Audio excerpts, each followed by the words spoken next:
Dana's a little under the weather today, but he's going to push through. I have something that you don't want to have. Trust me. This is, I don't want you should not have this. But you did. You did go out on stage once. And I went on stage. We were telling Kevin Nealon today on the other podcast that I went out with a hoarse throat, like laryngitis, which is very tough to go out with because you don't really know what you're getting. It sort of kicked in and out, but I definitely gave it everything on mine. I thought it's better an hour before the show to just do it and try it. And worst case, I'd come back or something, but I don't want to send everyone home with their babysitters and they don't even know really what's wrong. Right. Are you really sick? Why would you cancel? Because I did that once when there was a real problem. And I said, say these apologies, say this, because people are already there. And I was told I can't go on. So I said, oh, I'm so sorry. Anyway, all they did was send an email to everyone on a ticket and said, show's canceled. We'll reschedule. And that was it. And I'm like, who wants to hear that after all that? You know, that's a little rough. It happens. I mean, I do a lot of voices, so I can't come out there and go, well, isn't that special? You know, well, isn't that? Who could it have been? Say. So I'm kind of in here and here. Not fun, but we don't want to bring down our audience other than looking at it and saying, I don't have that. No, I'll bring down my audience because you don't think you have problems. You think you have problems. Listen to these. I slept and I had the air conditioner worked on. And this is a bombshell. And I don't mean to clip this out. And I don't mean to. We can use this or not. Shake it. If you're hearing it, we cut it out. If it's too. It'll be cut. Shocking for people driving. Pull over. I don't sleep with the AC on or the heat because. Oh, Danny, you weren't ready for that? Oh my God, it caused an earthquake. Sometimes ideas that you have create tremors from I am. Go ahead. What it is we're not going to air this. This is going to be edited out. So just go ahead, be honest. Yeah, this is like a practice. So it blows on me and I don't like it on my face. So even on the road, no matter how hot or cold, I put the heat on until I go to bed. Off. Then I dive in. And then I don't want it blowing on my face. You get all clogged up. So it's suddenly a guy worked on, filters because it's so thick with smoke and sickening here. Yeah. And bacterium and particulates. So I changed it so it would be 1% better. And something happened. And then it was blowing cold air 24 hours a day on me in the winter. And it was so cold. I've never been colder in the house. Last 2 nights. So that's really the whole story. There's no real beginning, middle, or end of that story. But I'll make an observation. I'm like you. I think most people. I never want to have air conditioning directly on me. Yeah. If it's in the room, but ice cold air. I'd hate it in a gym. When you're trying to stay warm, and I'm doing the lat pull, and there's just ice cold air coming down on me. These are first world problems, but I'm telling you, there's still problems. This is a problem when you're on the Stairmaster, and I start slow, and I crank it up. They don't sound anything like that.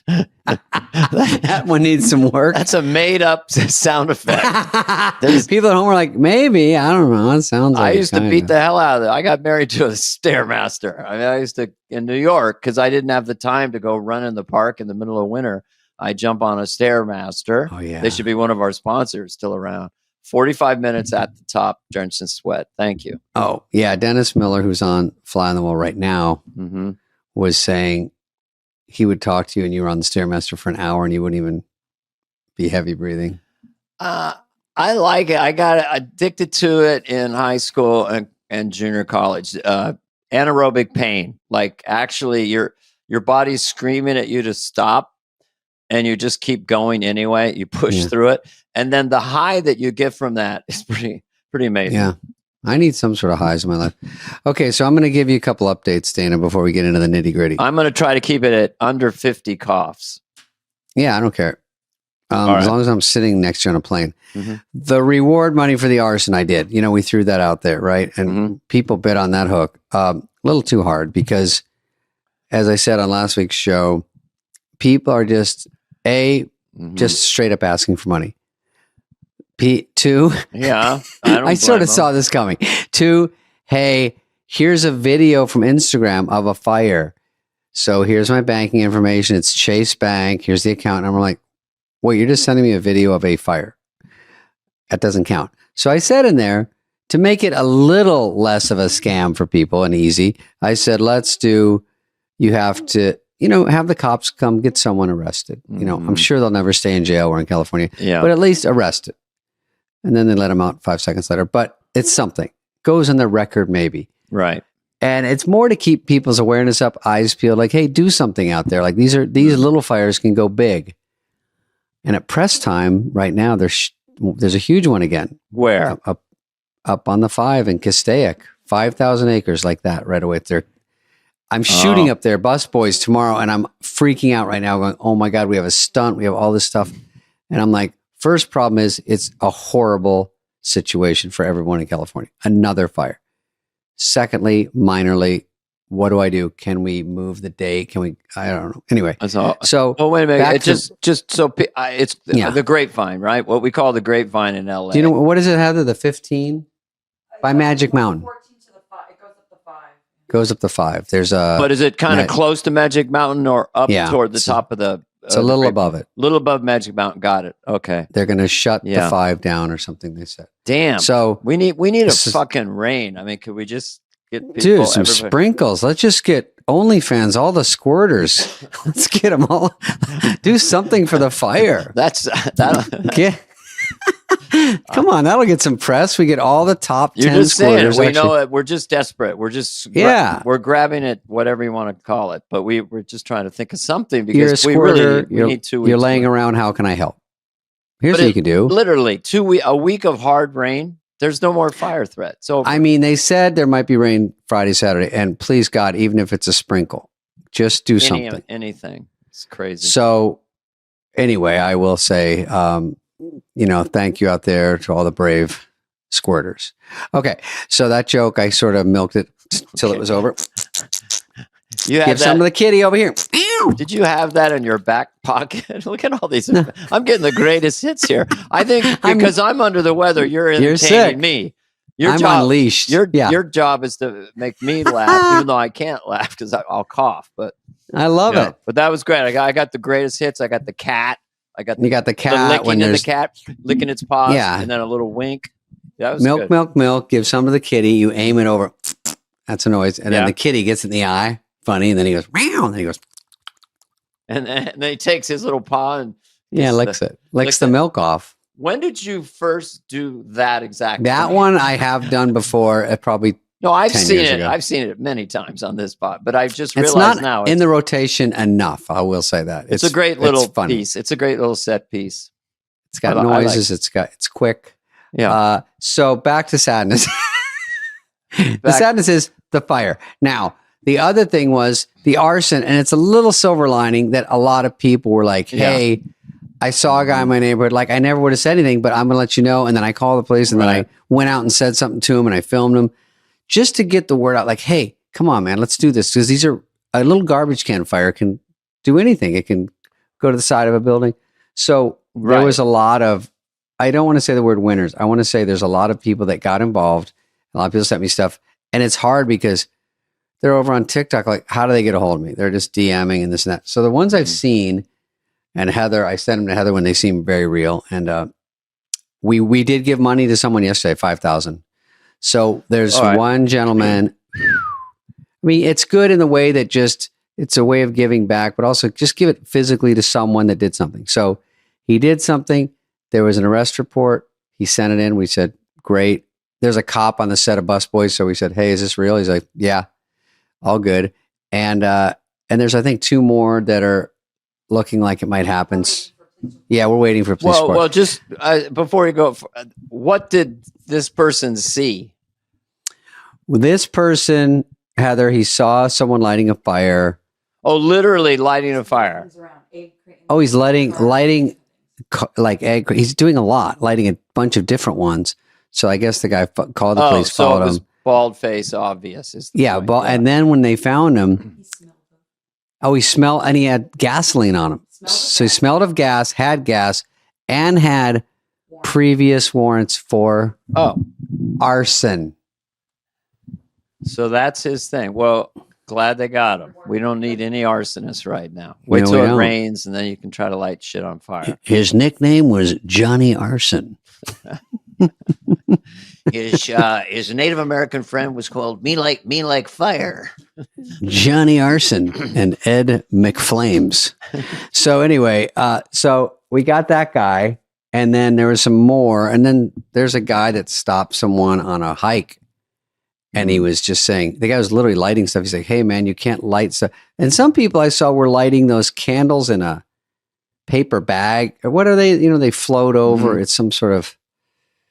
You release them into the sky. You release them into they're like the hot air balloons in a way. Thinking of the word, but they do it at a wedding, and they do the place, and people are behind them going, "Hey guys, bad time. Don't do this. This is not the time to do that." And they're like, "No, it's just for this. No, it's just for a ceremony." The word.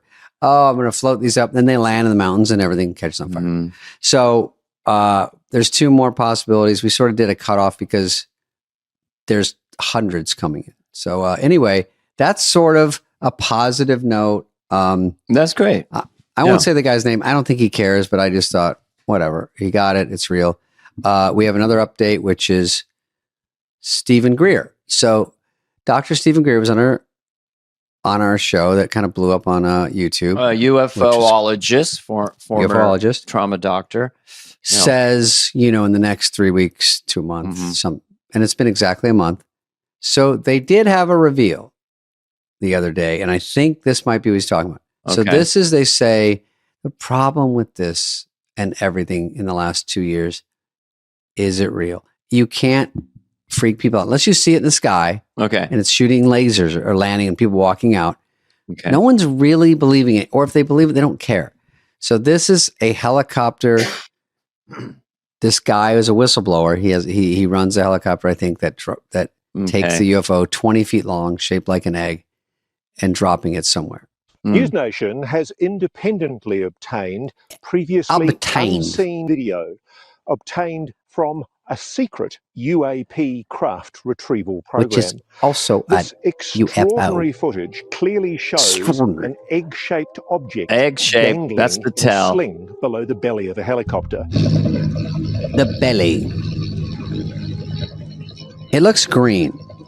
Well, it's not, and it looks like a face, but that's a helicopter with a cable. Well, why is it all green? Let's slow this down to take a closer It's night look. vision. That's an egg-shaped UAP suspended from a 150-foot long line. We're told the craft is about 20 feet long. Egg suspended in a cradle. And the egg scrambled. How careful the pilot is as they bring their precious cargo into land. Let's freeze frame here to look at one of the clearest images of a UAP. Those are the wraps around it to pick it up. It's not really clear. No blurry light in a distant sky. Well, where's the UAP right it's now? A blurry. It's where is it laying? Where did the guy say? UAP retrieval. Look at how he's a full whistleblower. The craft is. No markings at all.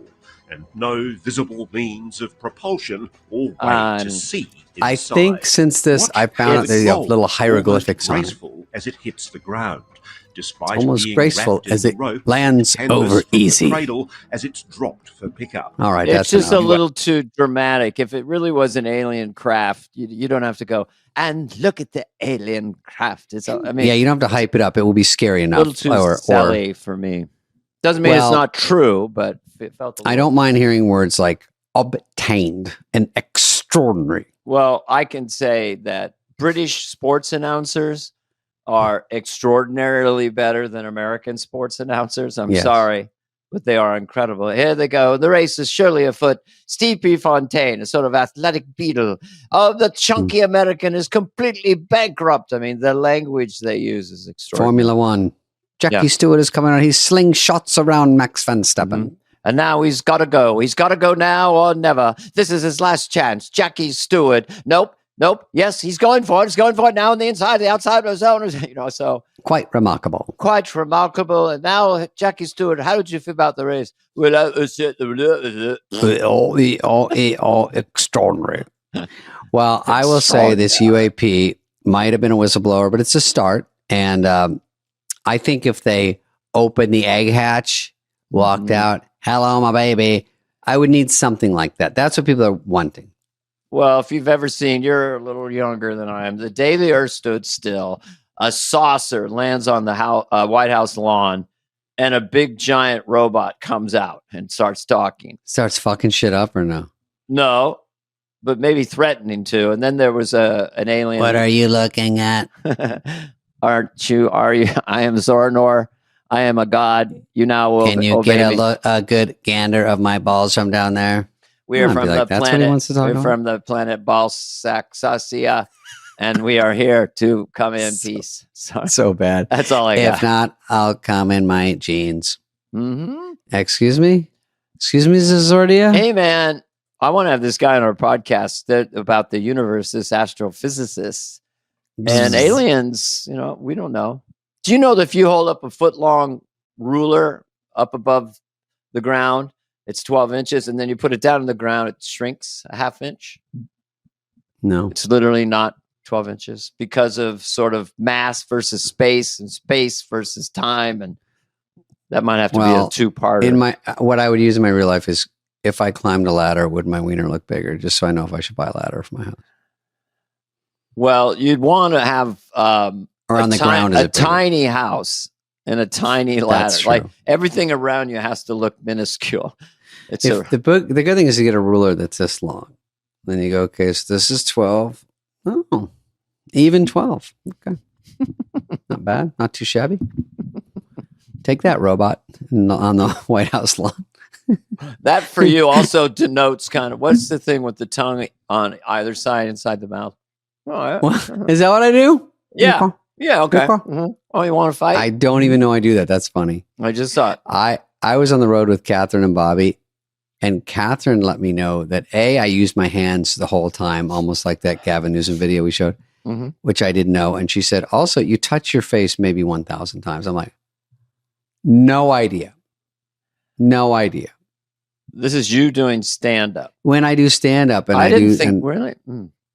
I mean, sometimes you do this or you do this. That's funny. I don't know. But I don't know, 1,000 times? Well, maybe. What do you say about Bobby? He used to say lights out. He'd be like, you do this. Oh, on lights out, I go like this, right? But it's always just stuff when you're delivering a joke, you want to make it look as casual and thrown away as possible. So you're just doing your. Oh, Johnny whatever. Carson. I think was this? Right. Johnny, is that he weird? Would touch his face. Yeah, a lot. Mm-hmm.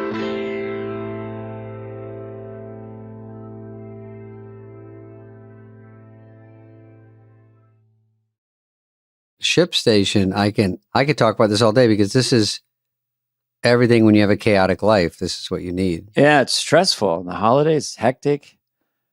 How do you find calm in chaos, David? Yeah, if you have an e-commerce business, that's a special kind of chaos. ShipStation you can count on for your day-to-day just to remain calm and normal and worry about biz. Exactly. You're going to save hours and money every month by shipping from all your stores with one login, automating repetitive tasks. You're going to find the best rates among all the global carriers, David. You can focus on the rest of your business because you don't have to worry about shipping and fulfillment with ShipStation. So listen, it helps. By the way, over Christmas, there's so many things going on. They can handle that. And now you're just back to regular biz, but it's still, you got to put your business in the future. This place has got all the stuff you need to boost your efficiency. It's got a lot of automation. You want to save time, of course. It's fast, affordable way to ship your products to your customers. With discounts up to 88%. That's off UPS, DHL Express, and USPS rates. Up to 90 off of FedEx. Nice. Wow. Nice. It seamlessly integrates with services and selling channels you already use and manage orders all on one easy dashboard. I think that's the theme, is just one click of a button, one simple dashboard for all these different shipping needs that you have. Over 130,000 companies have grown their e-commerce business with ShipStation. And 98% of them stick with them. They stick with ShipStation for life. So calm the chaos of order fulfillment with the shipping software that delivers. Switch to ShipStation today. Go to shipstation.com and use code Superfly to sign up for your free trial. What is it? That's shipstation.com, code Superfly. So that, and that's it. And the Busboys update, which you've been clamoring for, is Busboys, Theo Vaughn and David Spade. Theo Vaughn. Of course, Theo, hey man, I got to go to that inauguration. So he went out there. I stayed. Actually, he wasn't working that day, Sunday, but he stayed because we had so much to shoot. And, it's good to have him there to add jokes and whatever. So we shot some hospital stuff. I don't want to give it all away. Jeez, I can't wait to see this movie. A hospital, you're like, what could that be with They're the in a plot? hospital now? What is this, $20 million budget? I will tell you that Theo is younger in the movie. He's like 15 when I meet him. Uh-huh. And they casted. Everyone says it's cast, but I'll say casted. A kid, we cast a kid there. And he looks sort of like Kelly from the old Bad News Bears, that kid on the motorcycle. He's like a super cool kid, very nice kid, Gavin. And he's super good looking. And I go, Theo, because I'll let you pick the kid. I'll stay out of that process. Right. I said, there's no way he picked this male model to play you. It looks nothing like you. He goes, no, man, a little bit. You can tell. I go, this is the most hysterical thing because you should have picked some dirty little mud goat roper with your little hair and it just kind of looks like you, a mini version. No chance. Oh, this guy's like, deesh. But the kid was good. I got to work with the kid and then Theo waited around to sort of help with that. And then he scrammed out on a red eye. And then, of course, he's hanging with the guy. They're sort of in a spillover room because... It's all Jake Paul or Tyson, all the cool guys. All that film 100% of the time themselves squad. So he was with those guys. But he's in like metal chairs and then he fell down and that was one thing. But I don't know if that was a setup or not. I don't even know if he knows. But it's just something goofy that happens. And... the Inog. Well, that's really the update on that. It's just been hard and I'll bitch about it 24 hours a day, but it's super fun. The movie and also the Inog. Any thoughts of the Inog? The Inog was a barn burner. Trump went full Trump 3.0. God, the guys on both batteries are charged. That dude can sleeps 5 hours a night. And then he's talking about all the stuff he's going to do. And then he's just in the Oval Office signing order after order with inviting the press in. So he's doing a press conference while he's signing. I'm like, dude, you got 4 years. You don't have to do it all the first day.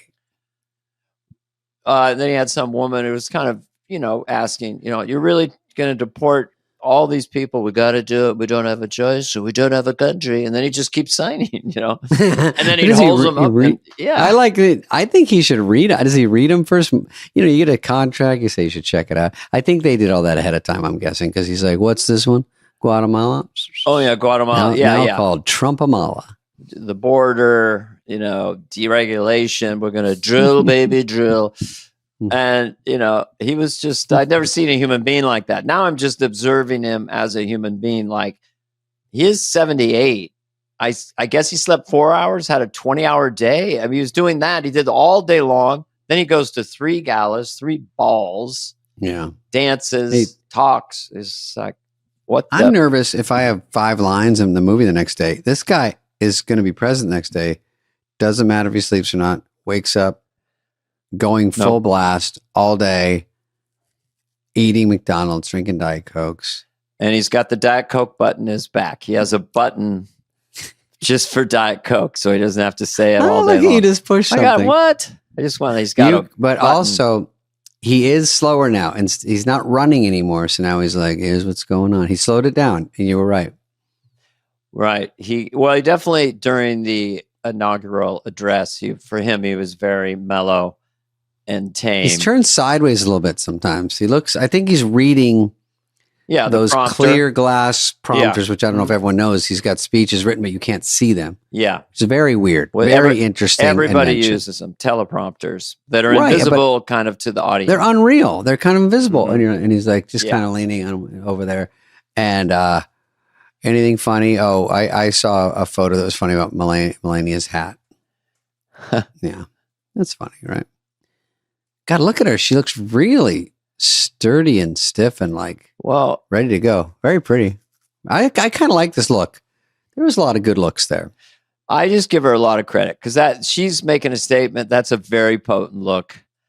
And then she's very serious, but then all of a sudden she'll smile and her face completely changes and she's super charming. And Trump was saying, when she's mad at me, she calls me sir. And then he goes, I got to tell people that I'm kidding or they'll just be going crazy on it. And then she smiled about that. And then she put on a gown. And it is show business. I mean, Donald Trump was, the real estate developer. And then he had the show for 8 years. Yeah. And so he's a television guy. Look here, go there. And I think he made a choice, which is kind of smart. You don't go gray. You don't go gray. I keep it blondish, and then all of them have teeth that are incredible. Like you got to have the white teeth. You got to be tan. You can't be pale. You got to have an orange glow. And he's kept it. And somehow I thought like his genetics say yellow broken teeth, super pale skin, and just a little wisp of gray hair. He'd be like Bernie Sanders, except so he's show Who's business. older? Bernie's on fire. It shows you Bernie's that we all age different. Yeah, I'm Bernie Sanders. I could do him now because I'm with my cold. But yeah, he speaks very well with a lot of. I have a personal question about Donald Trump, which you may answer. I will answer it in 5 seconds. Okay. Do you think with that diet and that pressure, does he dump never, once a week, or 6 times a day? This is a real question. This is what the press should be asking. Well, when does he have time to take a dump? He's on a full blast all day. Cameras. All you know is that if you asked him, I'm regular, like you wouldn't believe. It's not a problem down there. It's not a problem. Nobody has a bowel movement like me. That's what his answer would be. He would never say, well. When they show what your turd should look like, I look like the best one. Mine are the best turds. I let him loose and I get him out. And I get him out. I get him out early. And I get him out. They float when they're supposed to float, or they sink, whatever the better one is. That's what they do. I know somebody who knows Rudolph Giuliani. This is years ago. And I asked him about Trump, and Rudolph Giuliani said, he's unclassifiable. He's like a rare insect. Like the Trump doesn't make sense. That kind of energy, eating Kentucky Fried Chicken, burgers, shakes, fries, Filet-O-Fish, and Diet Coke all day long. Probably weighs 275 pounds. So yeah, he's a one-off. What the hell? I will say it was a little shocking. I know everyone pardons everyone on the way out, but some of those pardons were that last night in the middle of the night, crazy, huh? Which ones were they? You mean? Well, Fauci was really jumped Oh yeah, out. Biden got the Biden crime family, they call it. Like he did all of them. I didn't even know there was that many in the family. I thought maybe James. Oh, the whole family tree shows up. I know it was like an ad for Ancestry.com. If you believe Fox News, they all got checks. Well, something happened because they can do it. Can you rob a bank now, or it doesn't matter? It's just a certain crime. I think a pardon is a pardon from a president. But Fauci must be relieved. Oh, he's fucking clicking his heels. I don't know what he was shaking his boots a little bit there, especially because if it's the next day, he could be in trouble. Man. He kind of said it was sort of semantics when he was up in Congress, Senator, the NIH has never funded gain of function in the Wuhan thing. And he meant later there's different kinds of gain of function because there's emails him talking about that. So I'll give him a pass because, I kind of like the guy. He's a pistol, that guy. Who, Fauci? Yeah, anybody was the highest paid government employee. And we know from just show business, just anyone who's the head of a corporation for 40 years has sharp elbows. it's a Game of Thrones there. He's still the head guy in his 80s. I mean, that means, it's like Nancy Pelosi. She's never going. She broke her hip and she's already walking. Yeah. They don't want to let go of that power. I get it. Does Fauci still have any job? What does he do? Does he do anything over there anymore? No, he ironically got long COVID. He's just nowhere. No, I don't know. I don't know. I think looks like he got short COVID. I think he's retired. Well, he's going to write a book. That's what they all do. Oh, yeah. Yeah. Mm-hmm. Yeah. Hang on. The famous lip reader girl translated what Obama leaned over and said to. Oh, Obama leaned over to George Bush and said, "How do we stop this thing?" Yeah. Something like that. That's what a lip reader said. You can pull it up. We're on the inauguration. I did see that in a paper this morning. Lip reading is not a perfect science, but it's fun to watch. It's pretty close, according to the movie 2001: A Space Odyssey. So. I saw an ad for that today, and I'm like, that was the AI reading. The girl that reads the lips is partially deaf, you said? She must be. Okay. Oh, here's the bit. Okay. This is on TikTok. Okay. There we go. Thank you. Good to see you. Yep. Thank you. How can we thank stop you. what's Thank you. happening? How can we stop what's happening? I think that might be right. Okay. It's hard because it was a side angle. Yeah. She does side lips too. But whatever George W. Bush, like Michelle loved him. He'd give her mints and stuff. And when they go to funerals, they'd meet up. They Michelle like the Obama, Bushes? Yeah. And, they like both of them, but they like him because he's funny. He's got that frat boy fun energy. How you doing? Hey, Barack, So, by the way, that was shown on TikTok. I don't know if the TikTokalypse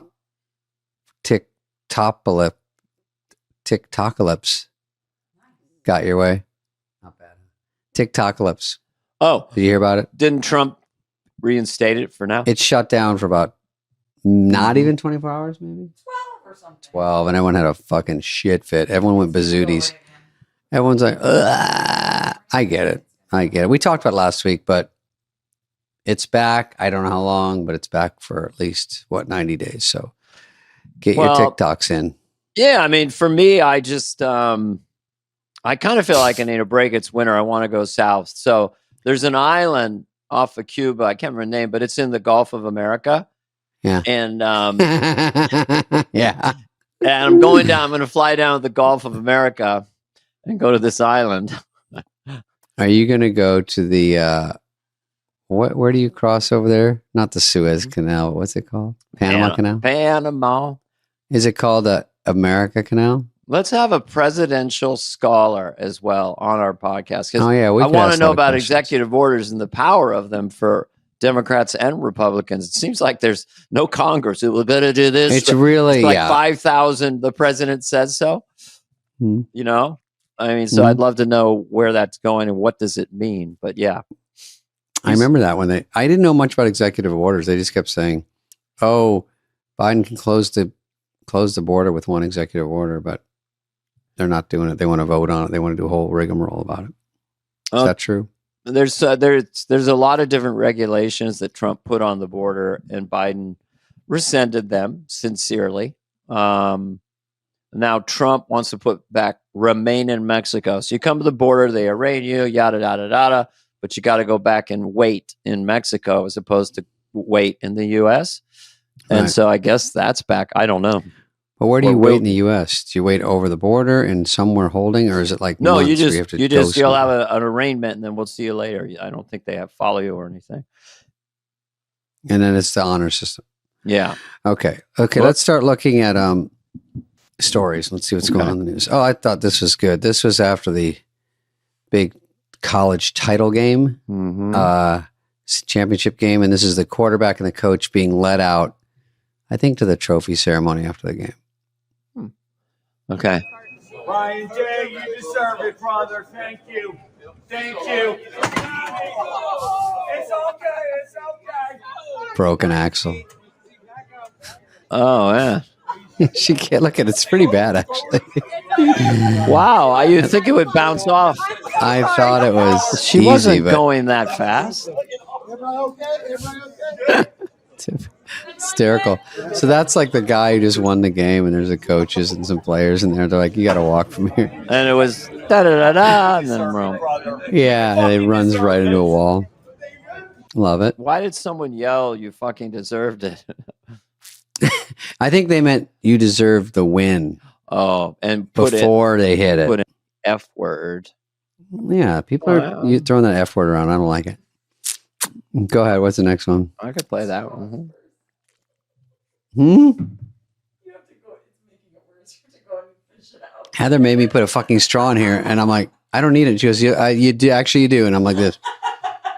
You see me digging that goddamn straw.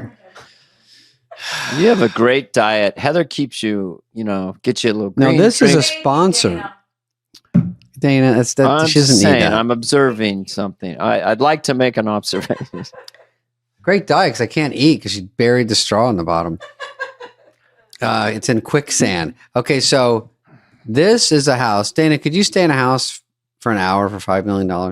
What is it, a haunted house or something? Show me the video. I would say you could yes. handle it? Yeah. Okay, that's it. That's interesting. You said $5 million net or to gross? earn $5 million in an hour, you just have to stay in this room for an hour to easily take home $5 million. This room, located in Seattle, USA, was built by Microsoft at a cost of $10 million For and some is known as reason. the quietest place on Earth. The lab's Just for exterior this walls contest, are covered or with why? 2 layers of solid steel plates, sealed with 30 centimeter Then- thick concrete, which is enough to block out What's the all point? external sounds. Sounds like a Inside, the Razor walls are equipped commercial. with unique fiberglass mirrors that can absorb sound waves. The sound level inside Beep, the beep, room beep, beep, reaches beep, beep. 20 decibels. Sitting inside, you can hear your heartbeat, lungs expanding, and even your Sick. joints moving. When the lights go out, all Cool. your senses feel as if they have been taken away, making you feel as if you are in the universe. Since the lab opened Floating. for challenges, no one has ever successfully completed it. Those No who one. attempted the challenge averaged less than a minute. The longest record is 58 minutes and 57 seconds, and even then, the challenger almost went insane. He said that in the room, you feel an unprecedented sense of loneliness, pressing down on you so hard that you can barely breathe. In the face of such a huge reward, what would you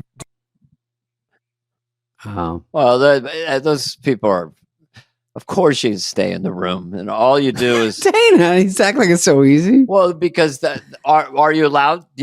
There's no rules. You can yell, right? So you distract the Yes. silence by making noise. You just go for an hour. Would you do that for $5 million? Let me see you do it. I go like this. Beep boop bop boop beep bop beep. Beep. Yeah, you turn yourself I into would a sing baby. or something. I would get in Yeah. the fetal position like a baby and just rock myself. I wonder if you talk if it's super loud. I would just mumble then. By the way, why did they build it? What do they need it for? Yeah, what is the point? Yeah, just have a contest in. Who built it? Mr. Beast? Reminds me of the Twilight Zone where this gentleman's club and this one guy just talks. And then somebody says, I bet you couldn't talk for 1 year. I'll give you like $1 million, like 18. 1 year? 1 year, something like that. And so they put him in this room and he couldn't speak. I'm thinking, remembering it as a year. Didn't speak for a year. And he came out and the guy gave him the money and said, how did you do it? And you saw that he had his throat slit so he couldn't talk. Didn't kill him, but he had a turtleneck on. So yeah, weird. It's called a twist ending, David. I know. I think they paid someone to talk for a year. Whitney Cummings, you know her? Anyway, She's got a lot of words per minute. That woman. a lot of WPMs. Yeah. No, that just sounded funny though. I'd have to research that. Quiet Room, built by Microsoft. I will. Why are they building this stupid place? But the guy What a 90 waste. seconds ago and couldn't suck it up for $1 million. They said most people can't do 1 minute. And It's most such a yeah, eerie feeling. interesting. I guess a lot of people, you know what? They don't like money. They don't like money. It makes everything simple when you figure out that you literally don't like money. Yeah, Then life Gervitz would gets tell very them, you want to simple. go in there? If you like money, go in. But what if you love money to a point where it's almost psychotic? Like you love money just to have money. I can hold it. Look at it. And sometimes eat it in a salad. I like to rub it on my body. By the way, Gervitz, because he's such a workaholic, he goes, I drive into work every day. I still go to the office. See, some people work. And he's way out in Malibu by Joffrey. So he's like, takes me 2 hours, 20 minutes, but I do it. 2 hours and 40 minutes, last I heard. Well, believe me, I accidentally wazed it and it was about an hour 16. But, fine. I'll let him puff it up. I'll fudge the numbers. Let him have his day. I'll let you have your big, overwhelming number. You say 240. Everyone's like, what? By the way, my set tomorrow is an hour 30. I'm like, why? Each way. Well, what's your set tomorrow for an hour 30? What do you mean? Way the heck out because in the movie we live near the border. Your set, I thought it was stand up. You're going to drive 90 minutes to the set. No, I'm going to do a set tonight just to practice because I haven't gone on in a while. And it's good to just bop on, and just good to give the gift of my act. Yeah, yeah. All right, next story.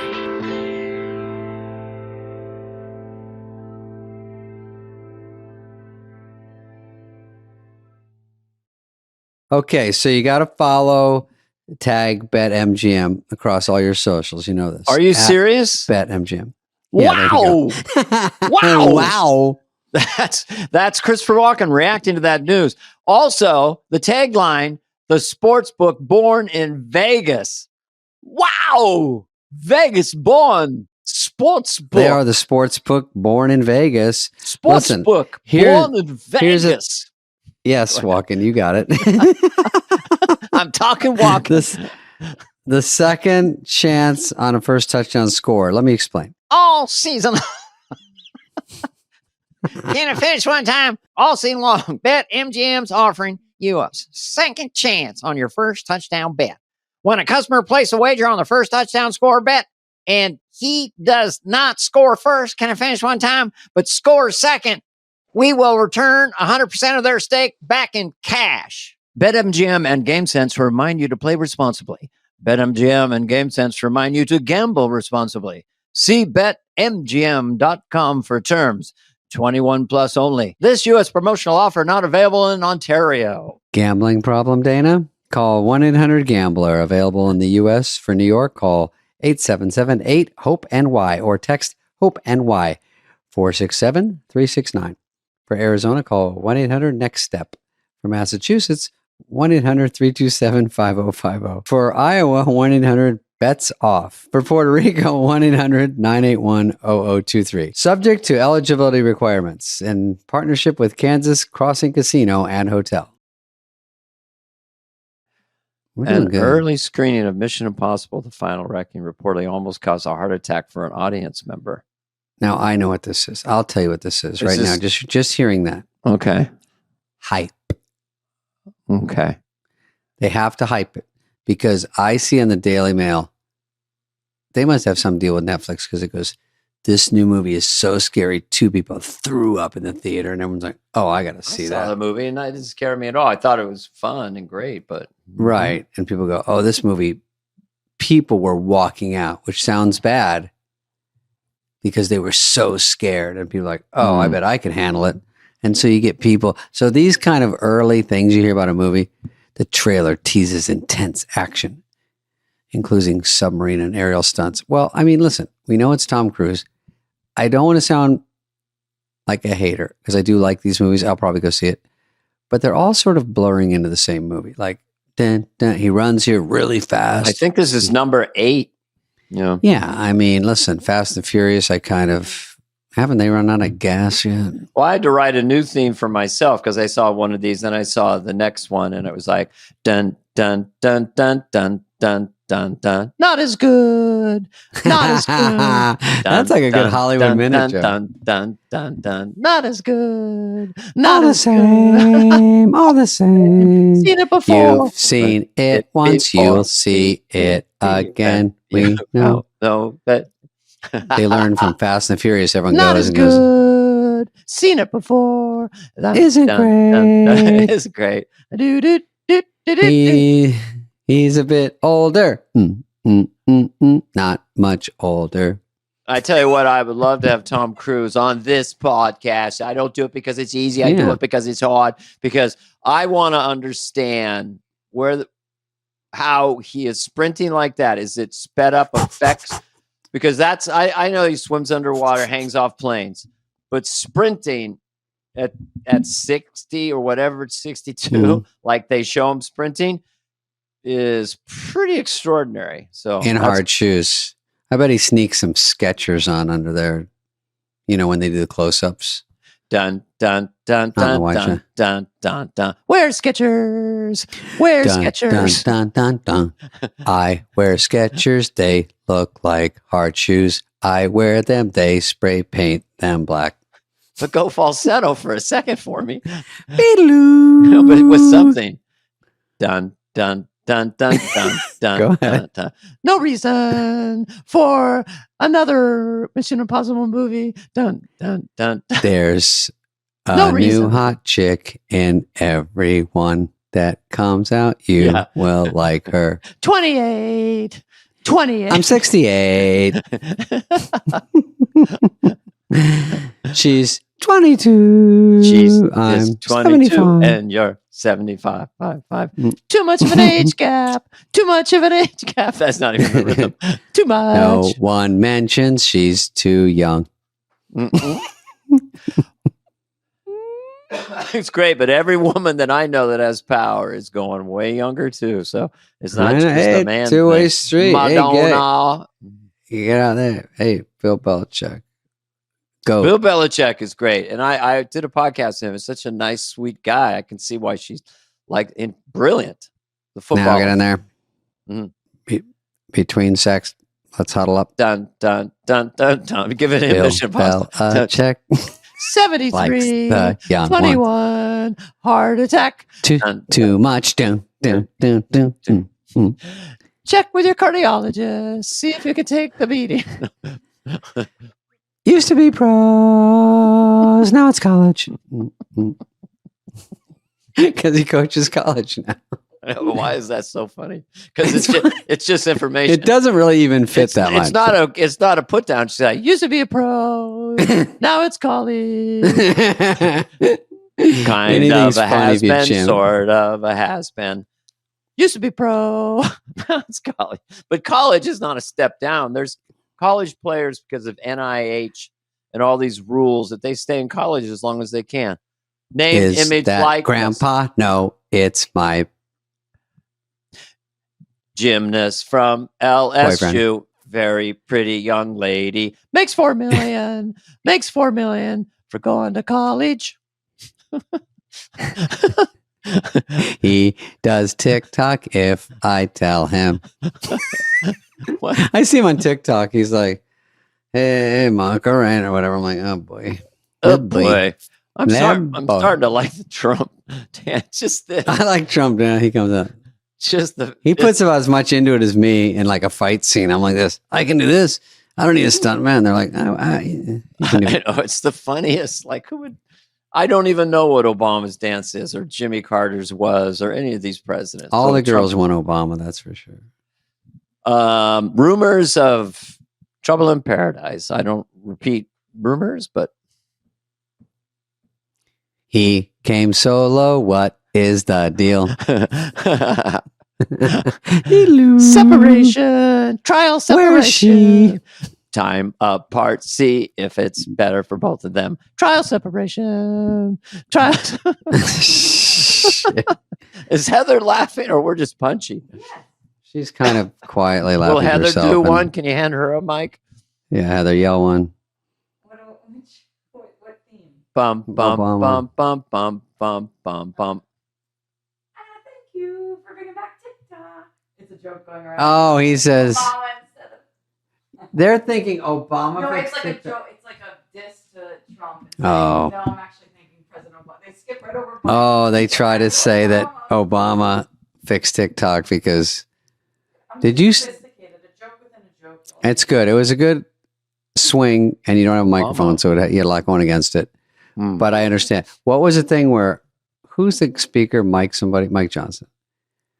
Have you seen when he talks about meeting with Biden? He goes, "Sir, why did you do this?" He goes, "I didn't do that." And he goes, "Yes, you did." And he goes, "I said we'll look into it." And he goes, "No, you did sign that bill." And he goes, "Who's there?" Jeez, he's gone downhill even since I did him on SNL. I know. Yeah, when he's at the inauguration, he's just staring in his face with his wife Jill, and he's like this. I like this guy, and she's like, "No, you don't. It's Trump." He goes, "Oh, I don't." I'll tell you one thing, because that was in the indoors, and they placed Biden and Mrs. Biden, Joe Biden, right next to each other, right over Trump's shoulder, and he's just giving him the biggest beatdown. So It's been a rude. total disaster. Problems. So fucking And Biden rude. is looking down, itching his face, like, what is this? Talk about it's the time. What's he talking about? That guy Total sounds like a real jerk. We're going to take our country back. We're going to take it back. We all know how to take it back. Everybody sees it. Everybody's talking about it. And we're taking it back. Duck. And Biden and they took a beat down, man. It was Fun. for the ages. All right, next story. We beat out the. I guess I'm going to Mission Impossible. retire the Mission Impossible thing. Yeah, unless it comes up again. Unless it comes up We again. can always. bring I'll it up. never, it'll never ever go totally away. All right. Good morning. Good morning. This is a U.S. Naval recruiting office in Alhambra. That's right around here. Okay, play it. All right. 这是我单位的领导。你好，简单的 PRT 的一个 brief 仅此而已，不会真正的。 They are Asian. You wouldn't think so. Okay, so every recruiter here is Chinese, as well as all the people coming to enlist. The working language is Chinese. This was filmed by a Chinese YouTuber. So there, you can turn it off. It's too loud. It's too loud. And I don't know Chinese as well as I thought I did. Is that Mandarin, Dana? Does that just mean Chinese? It's Or is I guess Mandarin- it's a dialect in China. Yeah, Okay. I went with my wife because my feet are kind of gnarly. I know you're a bath guy. You're a bubble bath guy. I still do. You're a bubble bath guy, so you can reach Okay, and let's say I am. see, and you wash your feet intentionally. But I don't take baths, so I'm in a shower, and I don't have nowhere to put my foot, so my feet are gnarly. So I went to a Nowhere to put my foot. What's well, what's if I'm happening? trying to clean my feet and stuff, Oh, you're going to lift up. you your don't have a foot step or something. Not really, and then I can't. That's what you I'm not need. wearing readers in the shower, so I'm Mr. Magoo in there. You so, don't know where your feet are. long story short, I go to a place. They call it a mani-pedi. You know all this because you're a metrosexual. That's A why you know mani-pedi, boyfriend. manicure, Mhm. pedicure. Pedicure is the hands. I don't do that. But they're doing my feet, and they're incredibly charming people from somewhere in Asia. Set it up. So I said, "How do you say thank you in Mandarin?" And she said, we are Vietnamese, you know." Uh-huh. And I go, "Fuck me," and they go, What? "No, that means hello in Vietnamese." You know? Fuck me, does. No, I asked her what is thank you in Vietnamese. She said, "Come on, come on, come on." Let's Come come on. and get some. No, she just said, "Come on, come on." You got to do the accent. Come on. She goes, Oh, "You're doing it right." A lot of people come in and say, "Come on," you know, like American accent. You're best. So I say, you know, how you And say thank that- you. You go rack 'em. that is my mani-pedi story. That is my man. Not real All right. interesting. Well, the Navy's going to have some Chinese people, so that's good or bad. I don't know. They're allowed to get other the American countries. Navy is going to have foreign nationals in their military. No, It seems like it. really. From that video, it just Oh. seemed like it. I don't know. right, Can't go we to the all next get one. along? I'm an old hippie. We're going to get along because I don't want a war. Me neither. I hate What them. is this? A guy with pants on or a towel or what? Let's play it. This is a $900 towel skirt. Imagined by Balenciaga, Ooh. it manipulates a belt and button closure to bring shower He has to attire rub his to the wiener public on the way eye. down. This is a $900 So this guy's clothes on. You get out of a shower and you put that on so it won't fall down. It's a towel with a button. No, you wear it out. It's a shower, new clothing. It's shower clothing. It's like a skirt. It's like a skirt, and you put it on Yeah. outside and walk around. I like when Dana's like, "What the fuck is going on in the world?" Okay. Yes, and it's expensive. $900 towel comes with a button. That's great. $900 to put a button on a towel. Call it a skirt. Okay. I'm in the wrong biz. That's a good business plan, you know. Christ's sakes, you know, Kat and I are doing. Yeah. How much was it? 900? Balenciaga. I like that Balenciaga got in trouble for some sketchy stuff, and they're back full swing. Nobody gives a fat buck anymore. Yeah, there's no more cancel culture, kind of, right? Or I mean, unless it's Harvey Weinstein or something. That's a good one. But he's literally grandfathered in. Mm-hmm. Okay, what's another one? Do we have any other ones? Oh, how would you like to be skiing and this happens? This is really worst case scenario. You're skiing, you're on the lift. This is going to be a great day. Go ahead. A freezing geyser of water, and you can't move. Look at the guy's kicking his leg. What do you do, Dana? Freezing guy. Well, it's freezing water on your snow, so it's freezing as it hits you, literally freezing. I would have to jump off. I'd have to find some way out. I couldn't take it. Well, first of all, for the people driving, so you're just going down a ski lift. Apparently, the ski lift stops, and then there's a broken main or something, and ice cold water is spraying up on you and freezing on your body, and they're just hanging there. What happened? Did they jump or? I don't know. TikTok didn't tell me the rest. Would you jump? Would it be safe to jump? I saw one where the ski lift went on 5 times as fast, and people were whipping around at the bottom, and it just throws them off, and everyone's jumping back going, what are you doing? And people are coming there going, jump off. And then it goes, kadoosh, they're on that hairpin, and it just flips them backwards, upside down, and people are flying. That one's gnarly. We'll play that next week. Danglers are kind of funny. I'm not really into danglers, I always get a little nervous when I'm dangling, Like you just, if you're on some amusement park ride that's going up, and you just have this little thing.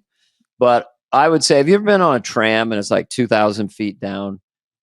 And even though the odds are in your favor, you're like, I'll be glad when we get to the base camp. Sure. Yeah. I'll tell you this. When you see these people, like let's say this, and they say, it was like that for 11 minutes. Or they were dangling upside down a roller coaster and they got saved after 40 minutes. In your head, you think, I could probably take 40 minutes out. But when you're there, there's no time limit. You don't know that yet. So in your head, you're spinning out going, this could be 3 days. Can I live? But when you hear later they were saved and the time frame, you go, maybe I could do that long. But you don't know. I've told you this before, I think, but maybe only once. I was somewhere doing a corporate date, and then I was going to christen a roller coaster.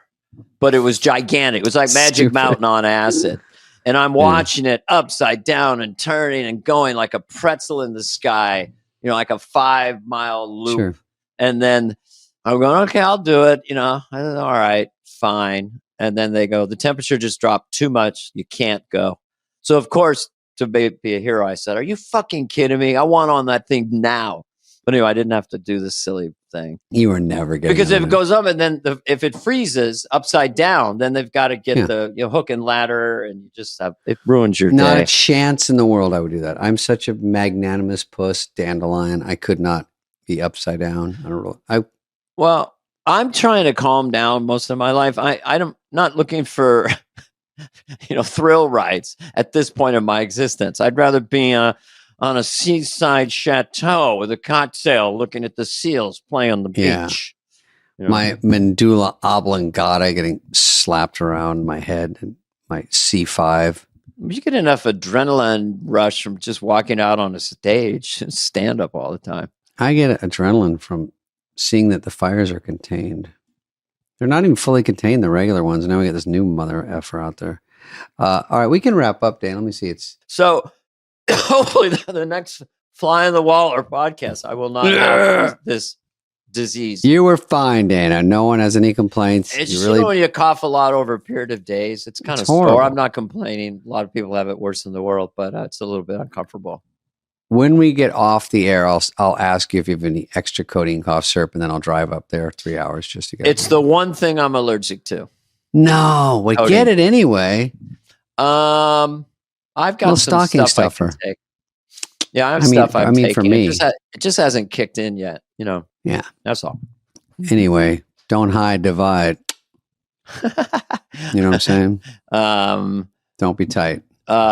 Splurge on the urge to emerge. You know what I learned in school? How to share. Okay. All right. So Dana, I learned watching cartoons. What's up, Doc? Yeah. What's up, Doc? So we've learned a lot. Okay. Thanks everybody Thanks for whatever. listening and watching. And we're going to have some guests coming up pretty soon. We're going to explore AI and Bitcoin. We have a lot of questions for these people. So stay tuned. This has been a presentation of Odyssey. Superfly is executive produced by Dana Carvey and David Spade, Jenna Weiss-Berman of Odyssey, Heather Santoro, and Greg Holtzman. Hope you liked it. Ooh.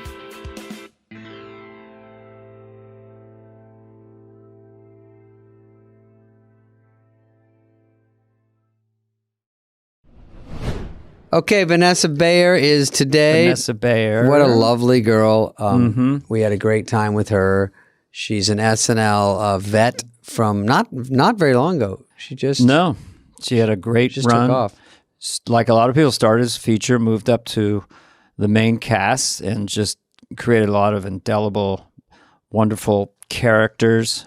Her Laura Parsons, who acts out like adult movies. She does a lot of childlike things in such a funny way. Her Miley Cyrus is hysterical. Yes. And she's just really, really sweet. And she talks a bit in her new show. She talks about surviving childhood leukemia. So there's a seriousness to it and how it affected the rest of her life. And so in this new show, I love that for you. It's about I thought it was I love you for that, but it's I love that for you. I love that for you. I wrote it down because it is one of those on Showtime. So she's adorable and talented, and this was a really, really fun podcast. Yeah, I saw that. And then she comes in, and Molly Shannon, the great Molly Shannon. Molly and Shannon and her together. Yeah, so that's a score. I have to tell you, off the record, Dana, off the record, I cram these things in. This is just a quick story. Okay. I told Dana the other day that I auditioned for the Monkees. He wanted to find out what happened. So the Monkees is a band. Oh, I knew. I was in that era. I'm a believer. I couldn't leave. Yeah. I mean, I knew they weren't the Beatles, but I was watching that show every Dana, night. I just got the numbers, and our crowd is 4 to 7-year-olds. That's our big demo that listens to this podcast. So it went from 2 to 5 to 4 to 7. Yeah, so we're going up. We're getting more mature. So they reboot it. They reboot the Monkees. And they want you maybe to play. Right when I move out here, I'm just starting stand-up. I'm staying with Kevin. I'm staying with you maybe at that point. Or the Funny Boys, Jim and Jonathan, on their couch. So I'm barely here. I'm back and forth to Phoenix. Oh, you just arrived. Scottsdale, yeah. So Bud Friedman, the legendary owner of the Improv, sees me do a few spots, lets me stand. I'm probably 20. He goes, David, they're doing a Monkees reboot or something. Yeah. They never call it a reboot. They're going to do the Monkees again. It's called the New Monkees. I go, oh yeah? And he goes, I could try to get you an audition for that. He goes, you look young. You look like you're 15. I go, oh yeah. I go, but the only thing is I skateboard, but I don't play, I don't really sing or do band. He goes, it doesn't matter. These shows are like all fake. You just go in there and they have someone do it for you and it's all lips. I go, such a nice man, Bud. He goes, I'll get you in. I go, all right. I have to drive back to LA. Then I have to fly back on Southwest to do it. And I go to Warner Brothers and I go to some trailer. It's not quite as glam as you see in the movies. So this dusty trailer looks like a school trailer. And they're like, next. So all these kids are there and they have cattle call. Yeah, cattle call. Cattle call. That's what they call it. Textbook cattle call. Yeah. I go in, they all look like me, and they're all little squirts. They're all fucking. Oh, I love it. Don't you love it when you go to audition and I see all guys with weak chins? I'm like, everyone in here has a weak chin. Spades. Why am I in here? Yeah. And they're all like, but some cool like band looking dudes, So I walk in, I literally sit down and he goes, so looking at you're a comedian? And I go, yeah, pretty fucking funny if you go by the world. And he goes, so what instrument you play? And I go, tambourine. I don't play an instrument. He goes, you sing? And I go, no. And he goes, what are you doing here?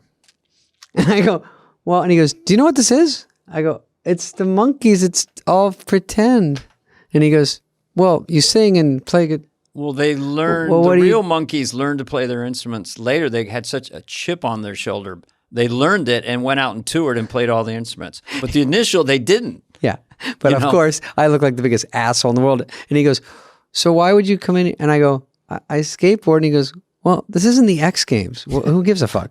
So Who was your agent at this I point? know, it was Bud Freeman. Oh, it was Bud he just Freeman? told me to go in. I didn't have an agent. Take it outside. So then I fucking cab back to the airport, back to Southwest going, I feel like I nailed it. You were the surfer, skateboard, teen idol Got look me nothing. back then.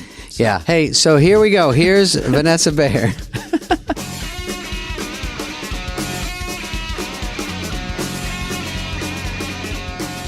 Where?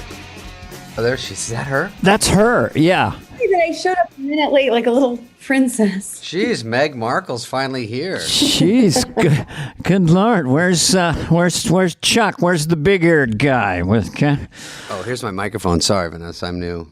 Do I need a microphone? So This is people can hear David's first podcast. Vanessa is first time hosting a podcast right now. And you have a Broadway video sweatshirt. I have this on today and I thought I'll keep it on. Yeah. For those of you at home. Go team. Dana, what's Broadway Video?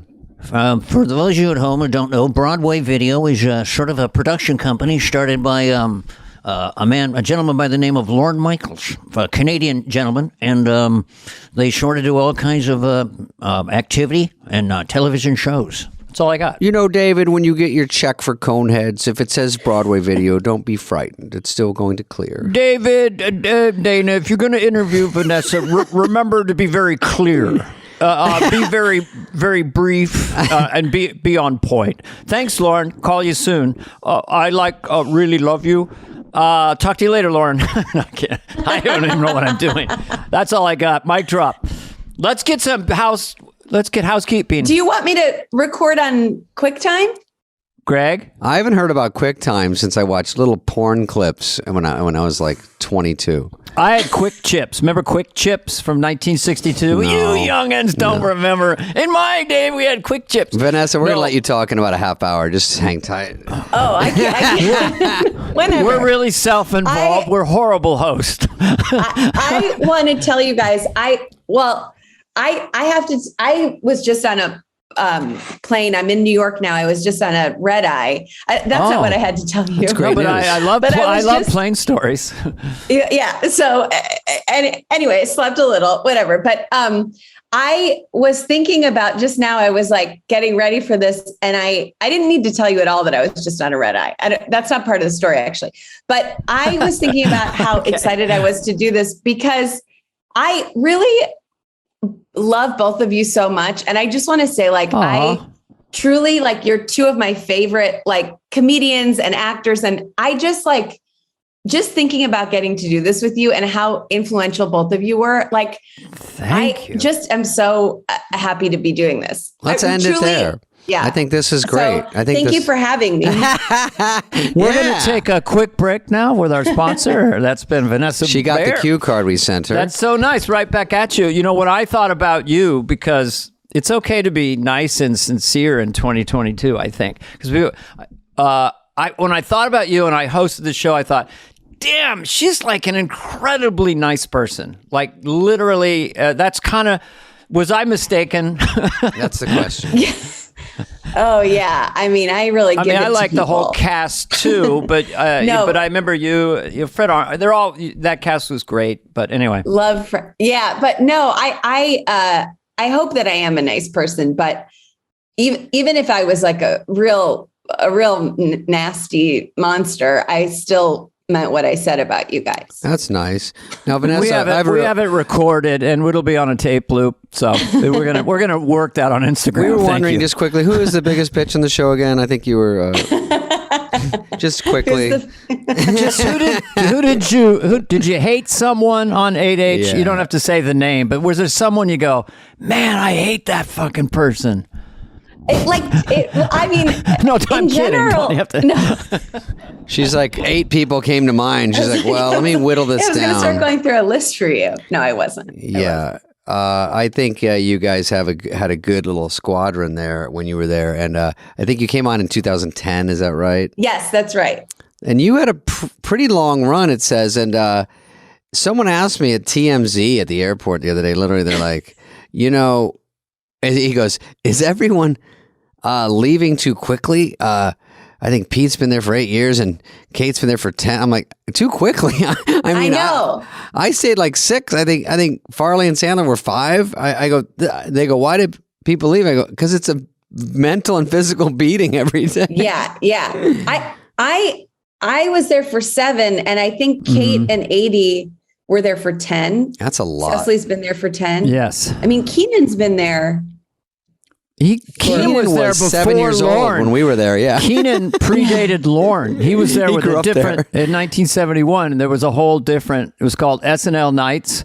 And I can't remember who the producer was. It might was have been actually a young Rodney Dick Allen Cavett. Dick Cavett was the producer of SNL Nights in 71, and Keenan was the #1 cast member. That's all. We'll let you talk now.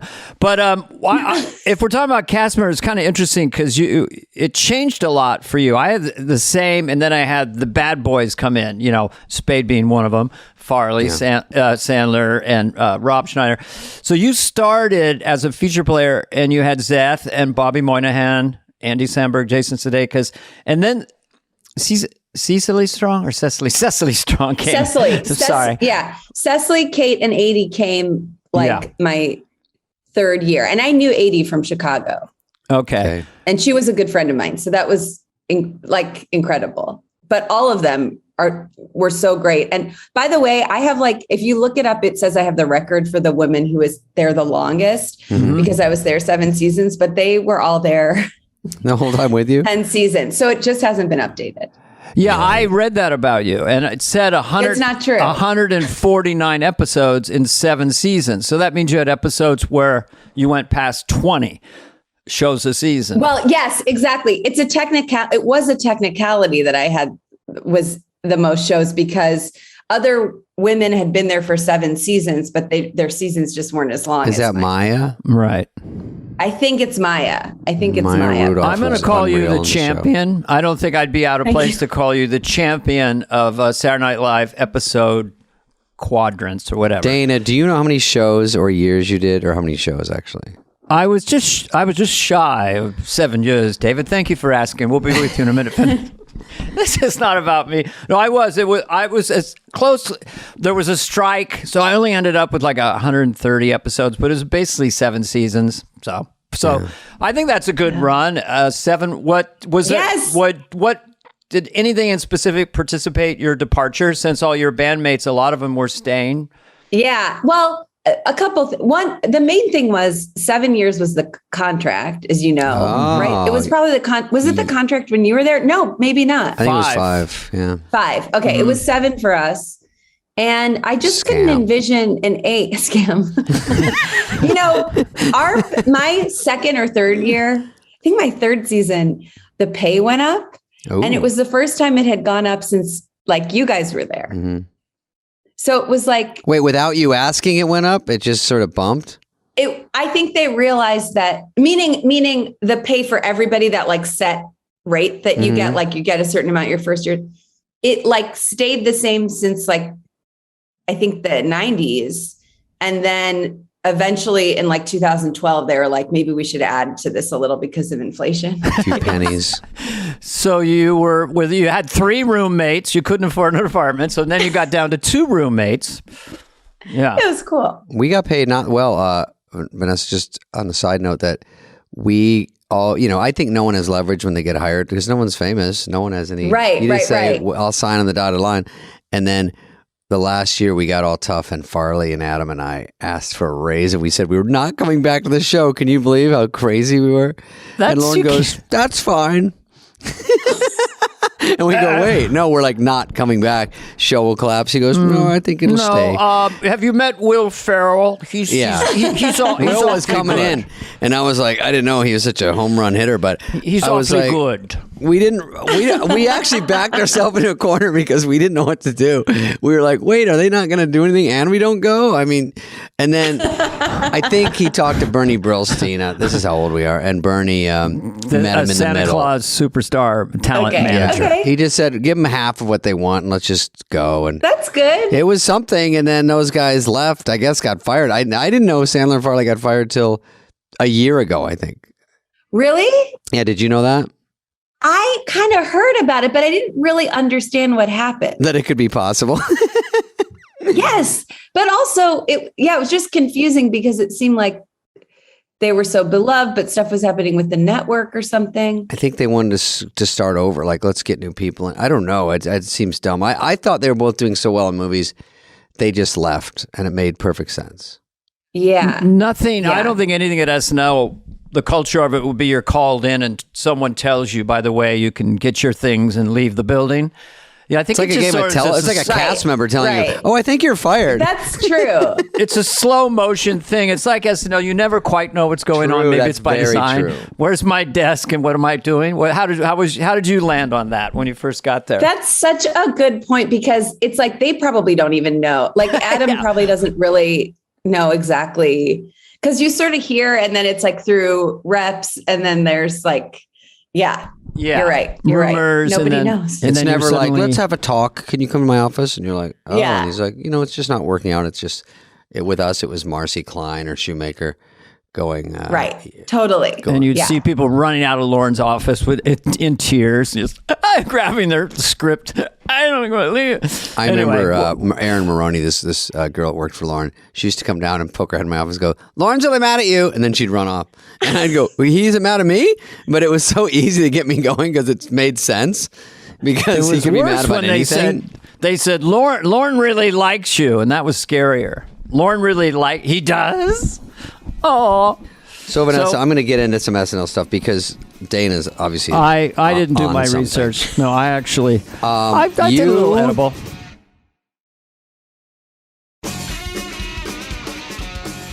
You don't know this, but you started in 2010. Right. And I'm going to go through a couple things with you. Okay, I'll take it. Were you. Okay, first we're going to go back to when it says, because we're going to talk about your show name, and Dana and I argued, it's either called, hang on, Dana, I Love You for That or I Love That for You.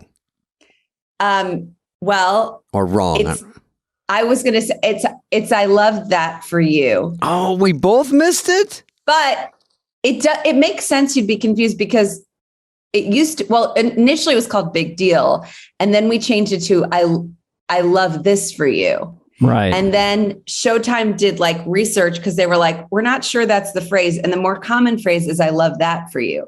So honestly, I feel like any collection of those kinds of words. Yes. Right. Does that sort of sound, is it supposed to be condescending when people say that to you? Yeah, it's supposed to be like, it's a lot of people on like a home shopping network would say that, but it's also kind of this phrase that's used a lot, sometimes genuinely, sometimes condescendingly. We sort of love like all the kind of takes it could, all the kind of ways you could interpret it. It is true. I bought a house once and my friend had a girlfriend that was 20 and I was 35 and it was the first time I'm buying a house. It was pretty big.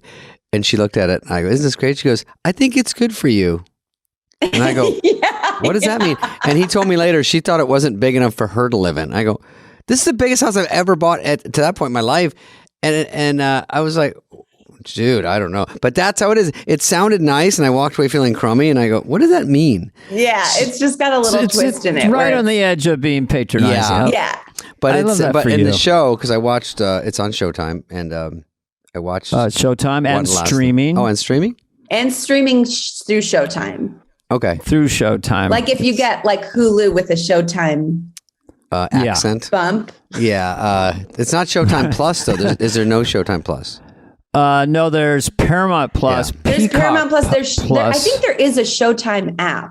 Yeah. If you have, they'll figure it out. So I'm sorry to concentrate on that part. Well, I wrote a pilot for a show recently called "How to Find That Show," and it's kind of it's an office thing. It doesn't. But go back to your show. So it seems like you're a master of. I don't know because I was looking at all your stuff, like of this very fine line, this sort of archetypal character you have that plays the line of sarcasm and sweetness. And how would you describe like what you and Molly Shannon are doing on your show as far as the banter and the subterfuge and things mean this and that? I mean, obviously, do you want to talk about that a little bit? Well, yeah. I mean, I think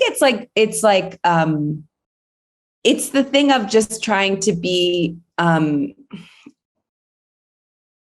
just trying to be sweet and stuff, but not fully, but also like trying to keep up. And so just talking to sort of like, look, I'm doing it now. I don't even know, but it's just kind of like trying to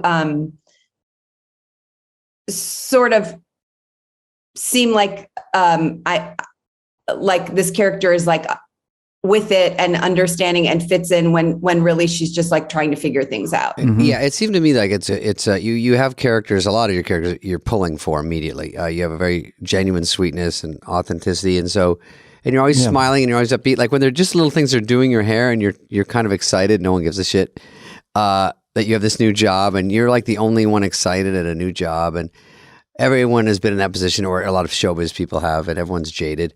But you don't really know what the sharks are going to be like when you get to a new position. When I got to SNL, I thought they'd be like, he's a jolly good fellow. Every time I go in a room, I go, is it a surprise party for me? And they're like, no one even knows you're here. And actually, they're mad you are. So it's different. So you get hired at this home shopping network, but you're like a really good person and very excited about it. And you're going to a place where I'm not giving a lot away, I don't think. But, everyone's sort of in the groove. It's kind of like SNL. Everyone's doing their thing and everyone's sort of quietly competitive, and everyone doesn't know if they like the new person. They're dealing with you, and then you, I think, have to at some point, as genuine as sweet as you are, you realize I have to make some moves here to keep up, or I'm done. Yeah, totally. And I created it with other SNL people. My co-creator Jeremy Byler and I wrote together SNL. Jesse Klein, our showrunner, worked at SNL. So we saw parallels, even I don't know if you guys felt this way, but my first day I was just like, there were so many famous people, and I just was like, now I have to work with these people, and I have to just kind of be normal with them. And that was hard for me. And I had to, you have to fake it. Well, you walk in and you probably have some SNL people that have been there for a while. And also even writers are intimidating. You hear good big writers are there. Yeah. Because you just want them to like you. Yes. That's all you want. So it's for the writers to like you. It's kind of just like Larry David does a version of just awkward situations that are subtly played. It's kind of fun to act like that, right? To be that character. Yeah, totally. And I also think because I think because I smile a lot and I have this nice demeanor, which I'd like to think is genuine, but I guess, we'll see if we get a season 2. You tricked Dana. Okay. He thinks you're nice. You're not even from Canada or Minnesota, right? But I'm from Cleveland. I'm from the Midwest. That explains it. Molly and I are from the same part of Cleveland. Oh, really? We're from 15 minutes from each other. Both the most likable people. You're both extremely likable. And I was excited when I saw that you were in a show together. So I thought you have a comic sensibility that would match very nicely the way you play. It's so fun getting to do it with her. It's how I feel about you guys. It's just oh my God, this is a dream. But Thank you. because of that smiling and be my demeanor, I feel like it's fun because I can sort of get away with more things. Mm-hmm. And I think this as this character, probably in real life too. Well, sure. And then extended going to SNL for a sec, because I looked at some of your stuff. There's some great YouTube videos that kind of show a lot of yours that I was aware of, but to watch it again, Laura Parsons, who talks like a child star and then goes way out of bounds. It's sort of that smiling, super likable, but then says the totally inappropriate thing. It just feels like it's a wheelhouse that you have, And I love the bar mitzvah boy. It's so, that character, Jacob. The name's Jacob, yeah. He's so cute and sweet. And you captured a boy that's 12 or something. Yeah. Completely. And they try to interact with him, but he just keeps reading his script of what he's supposed to say. He's not warm. He's kind of rude. And very stuck on his script. It really is a funny observation that he just has to keep going back to his speech. Yeah. Well, I think boys that age too. I just think boys that age are so awkward. And especially when they have to have bar mitzvahs, they don't know how to navigate that formality. Mm-hmm. And so they just go like this to put their glasses up and stuff because their like hands are. It looks like high pressure. I went to a bat mitzvah last weekend. It looks like such high pressure. I gotta hear. Who else was telling me they were going? Oh, yeah. I know what you went to, and I got to hear about it. It was pretty high. What was it like? Was there any celebrities there? Conan was there. Conan. Yeah. I think he has a pass to go to all bat mitzvahs. I've seen him in every one. Really. And but he was there, and but. The when they give their speeches and stuff, it's about 2 hours, and it's like pressure for the parents. Everyone has to get up and talk. Everyone has to do things. There's a lot of changing of the hands, and then they have to recite. I think she was singing, possibly in Hebrew. Is that possible? Yeah. You usually have to sing like your. I could be getting this like your Haftorah portion or something. Yeah. And it's all like, like it's all like, kind of like, what? There were some toe tappers in there. I didn't understand all of it, but. Toe tappers? Yeah. But it was nice that you. Oh, that I went? Oh, you just froze. But I think she said I went. She froze off. I'm just going to talk about myself. I did go. She had a great voice and she sang. And so to combine. Oh my God, Dana's frozen too. Am I the sole survivor? A little orthopedic. Right, I'm going to stop talking. Action. David? David, we've lost him. But we're not frozen, so we can continue. My guest today is Vanessa Bayer, and Dave will be back in a second. He probably just took a bathroom break. So, it all just shut down. He's coming back. Rachel from Friends. I just have a list of some of your greatest hits that are just fun to talk about. David, are you back? Unfortunately, yes. We're so happy. Did you guys never go away? We never went away. Oh, and I was talking about singing? No, well, we heard past that, and it was something about going to the daytime bar mitzvah, and I said that. I was saying you went to the service. Mm-hmm. I went to the service. There was singing. I'm going to go back a half hour. I went to the service. We talked only about you while you were gone, so don't worry. We talked about how her tunes were toe tappers. And then we got toe tappers. She has a great voice. She sang. We did 2 hours. It was interesting, and everyone was excited. And then that night, they had a full-blown rager. All right, a super spreader event. Omicron 3.B-7X. I think I had the most germs out of anyone. You know what happened is, I think you were just talking about Jennifer Aniston. My daughter was so excited to meet Jennifer. We'll finish up that thought if we have a second. We'll go back. But the funny thing was, I was at the table and I go, and I said, "Hey, you guys want a drink?" I was running the bar, and it was 3 celeb types. No, 2. 2.5 stars. I'm gonna go grab, and I go, "You guys want anything?" But I was a little buzzed, and they go, "Oh, yeah, maybe like a vodka soda with a splash." And the other one's like, "Yeah, I'll take like maybe cream de cassis, lemon twist." I go, "Yeah, yep." And then I'm walking, and I'm realizing I don't really remember it, and I'm saying it over and over in my head, and like playing telephone with myself, but I'm saying it back wrong too. And then people are like, "Spader," and I know people there, and I'm like, "Yep, hold on." And then I come back to the table and I'm like, "Here's your Jaeger bomber and a side of spaghetti." And they're like, "What?" And I'm like, "What did you want?" And of course I botched the whole thing. Anyway, we can cut that out. I'm never going to be a bartender at Bar Mitzvah. After hearing that story, I will never allow myself to get recruited to serve drinks. We had a great time. And then I think I left with Harper, my daughter, but Halsey was about to sing, and Charlie Poop, what's his name?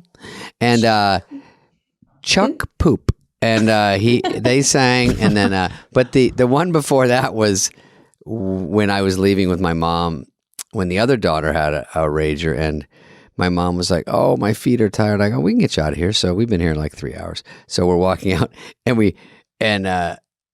this guy goes, "Don't go." And I turn around, it's Adam Levine, and he's got his shirt off. And my mom goes, "Ooh, who are you?" And he goes, "I'm a singer. I'm going on right now. It's a surprise." And she goes, "Oh, why are we leaving?" I go, "You wanted to leave." And she goes, "No, let's stay a couple."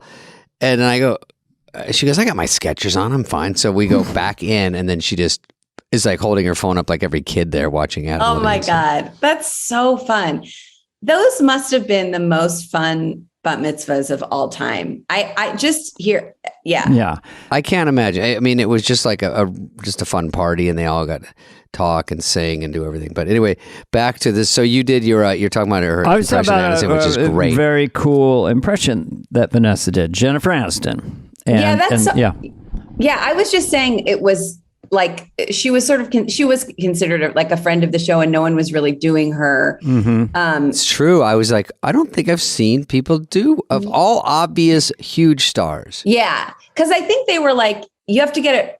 They were sort of like, you have to get it right, and like we love her so much, we don't want to like. Even though, like I was saying, like I think usually often the impressions are like kind of tributes to people. You know, they're not like negative. They're not.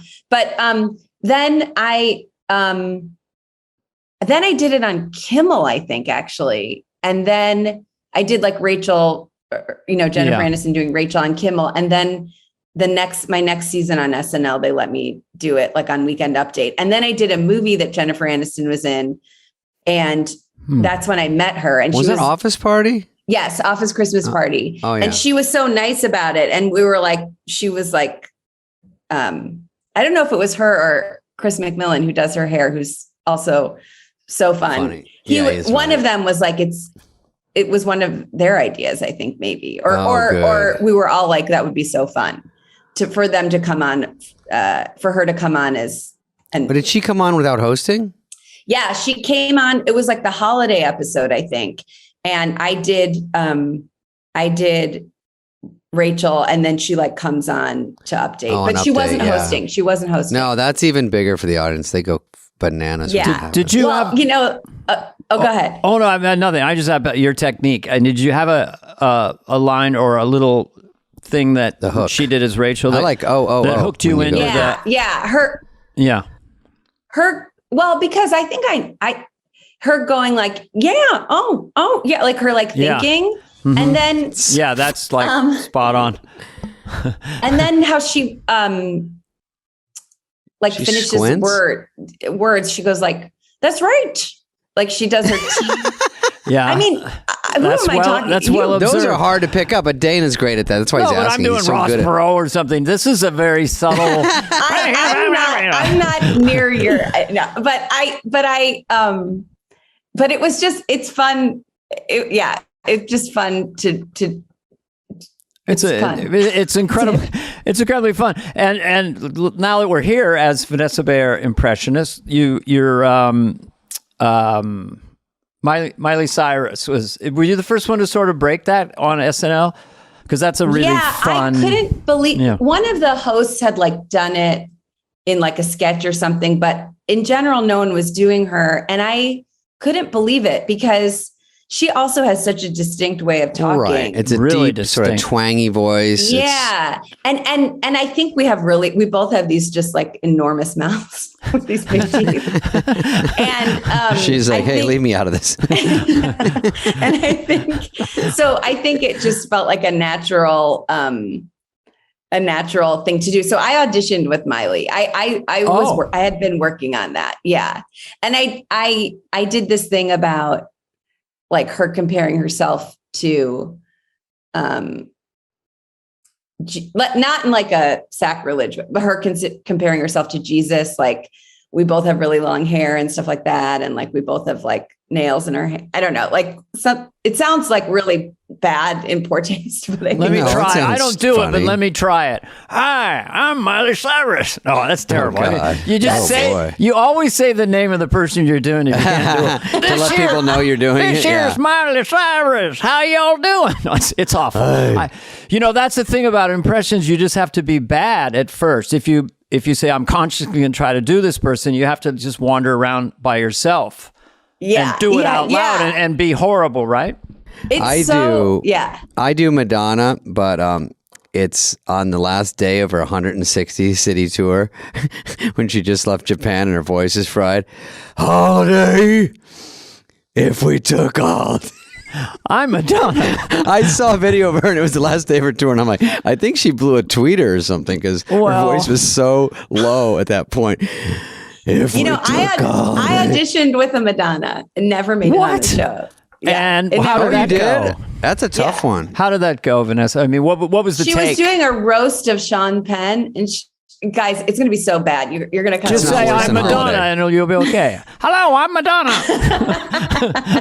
Hey, I'm Madonna.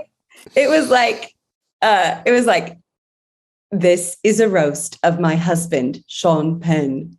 I don't know. That's when Madonna had a little bit of a British accent. Yeah. She used to be more British than now. Well, than she is when now, I was, right? she's. We go through that phase. We all do. She's intimidating. Oh, yeah. When I was interviewing Sean Penn as the church lady, she was just eagle-eyed, didn't even blink. She was right off the camera, just staring at me. Don't you hurt my husband at the time. Did you have like out-of-body experiences? I mean, there's two things I want to get to. One is your audition and what that meant to you and how you kind of got there. We know you went through Second City and other improv groups in Chicago, which seems to be a classic move. But talk to either of those things. Either your audition and how you made your way to that. What was that journey? I had been living in Chicago. I was in Chicago for like about 5 years, and then I sort of got like fixated on SNL. And I was like, I like submitted a writing packet to them and stuff. And then I took this workshop with this director, Matt Miller, he was sort of starting to do these workshops where you would do like characters and impressions for like 5 minutes to a classroom of people. And then the classroom and he would like give you notes on it. Perfect. And then you'd come back in 2 weeks and he'd put it on tape. And the thing that he told us, which was really helpful, was he was like, if you're auditioning for something like SNL, like they want you to be like a good writer too. So it's not just important that your characters and impressions are accurate or like good, but that also that what they're saying is funny. Yeah. That like really stuck with me. So that's I did that. Part. Yeah, that's the hard part, right? So I did that, and then I had my DVD, and then a year later, SNL came to Chicago, and I basically auditioned for Sharna, the owner of IO, with this DVD. They were coming, and I called to get an appointment, and most people were getting booked for the next week, and she was like, "Can you come in an hour and audition for me?" Ooh. To get into the SNL showcase. Ooh, and so I just helpful. watched my DVD that I'd given her a year before.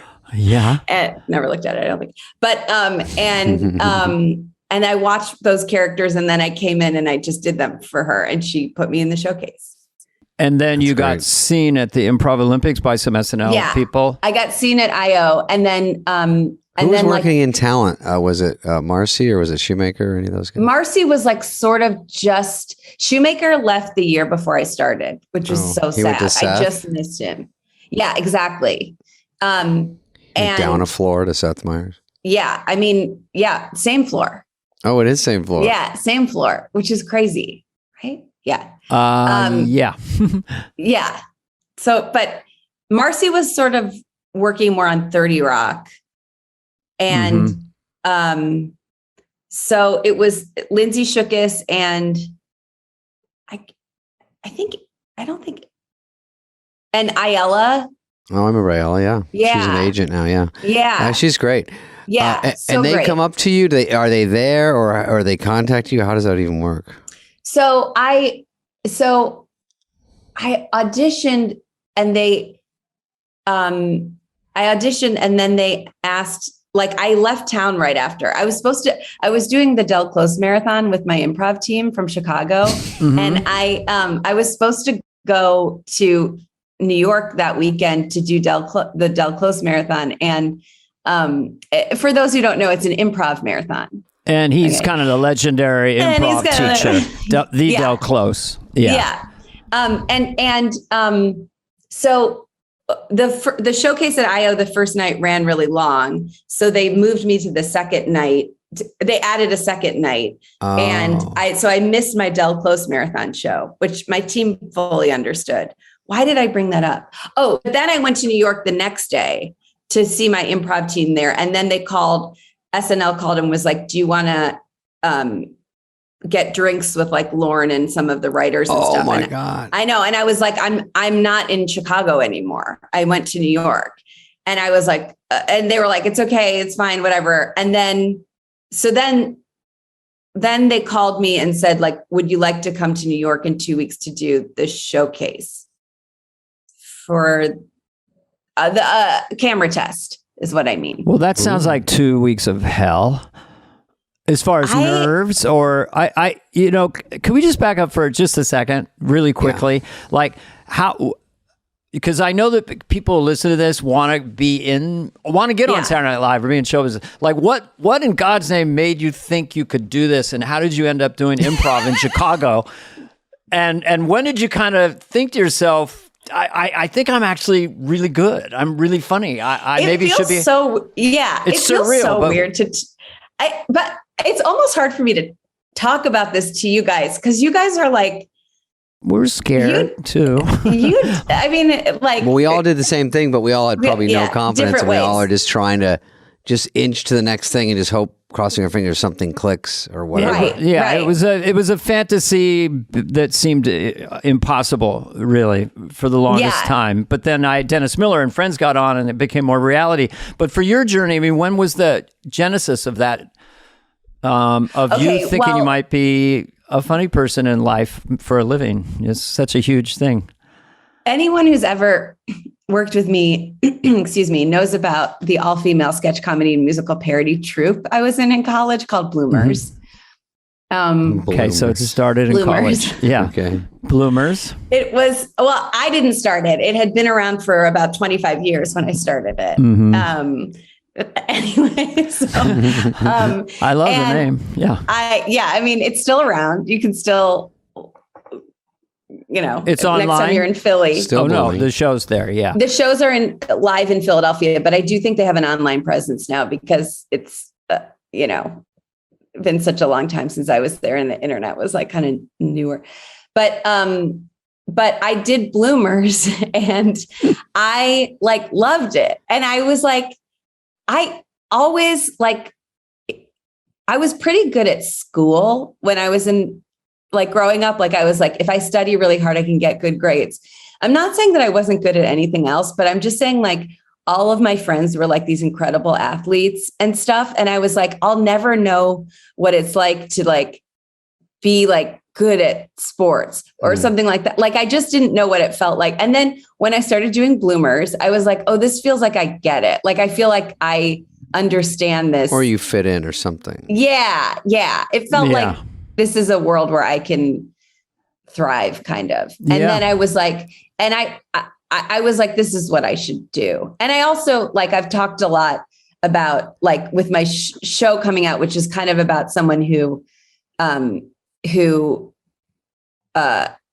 survives childhood leukemia as I did. And then also, and really once she's done with it, misses all the attention she got and stuff.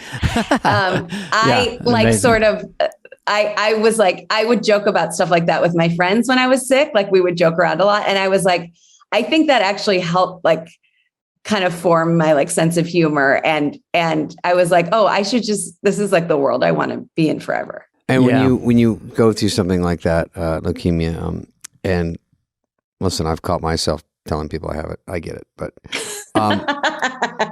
when you have that, he got me. And then you get beer 15, which is a very formative time of your life, which is very scary, and your whole life's in front of you, but maybe it isn't. And obviously it's great that you got through it. And then you probably develop a sense of humor, you're saying. And then also it said you helped with Make-A-Wish. You did a Make-A-Wish too, right? I did a Make-A-Wish. Yeah. And how does that work? Do they check if you're bluffing? I mean, is it just no? So this is a common misconception about Make-A-Wish is that you have to be terminal. You just have to have a life-threatening illness. Okay. I like that. You can be like I was actually done with treatment when I had my wish, which was to go to Hawaii. But you do have to have you can't fake that you have a disease, but your prognosis can be good. Okay, and it says I think you work with them after too, right? Yeah, when I was in Chicago, especially, I volunteered with them, and then I've done some stuff with them since with some of their gala, hosting some of their galas. Sandler does a lot with them, and Sandler's always quiet about that stuff, but I've been over there at Happy Madison, or he will call and say, "Hey, we got a kid coming down. Do you want to come down?" Because he likes whatever movie or what, and then we'll all whoever's around can rally down there and just he'll meet us.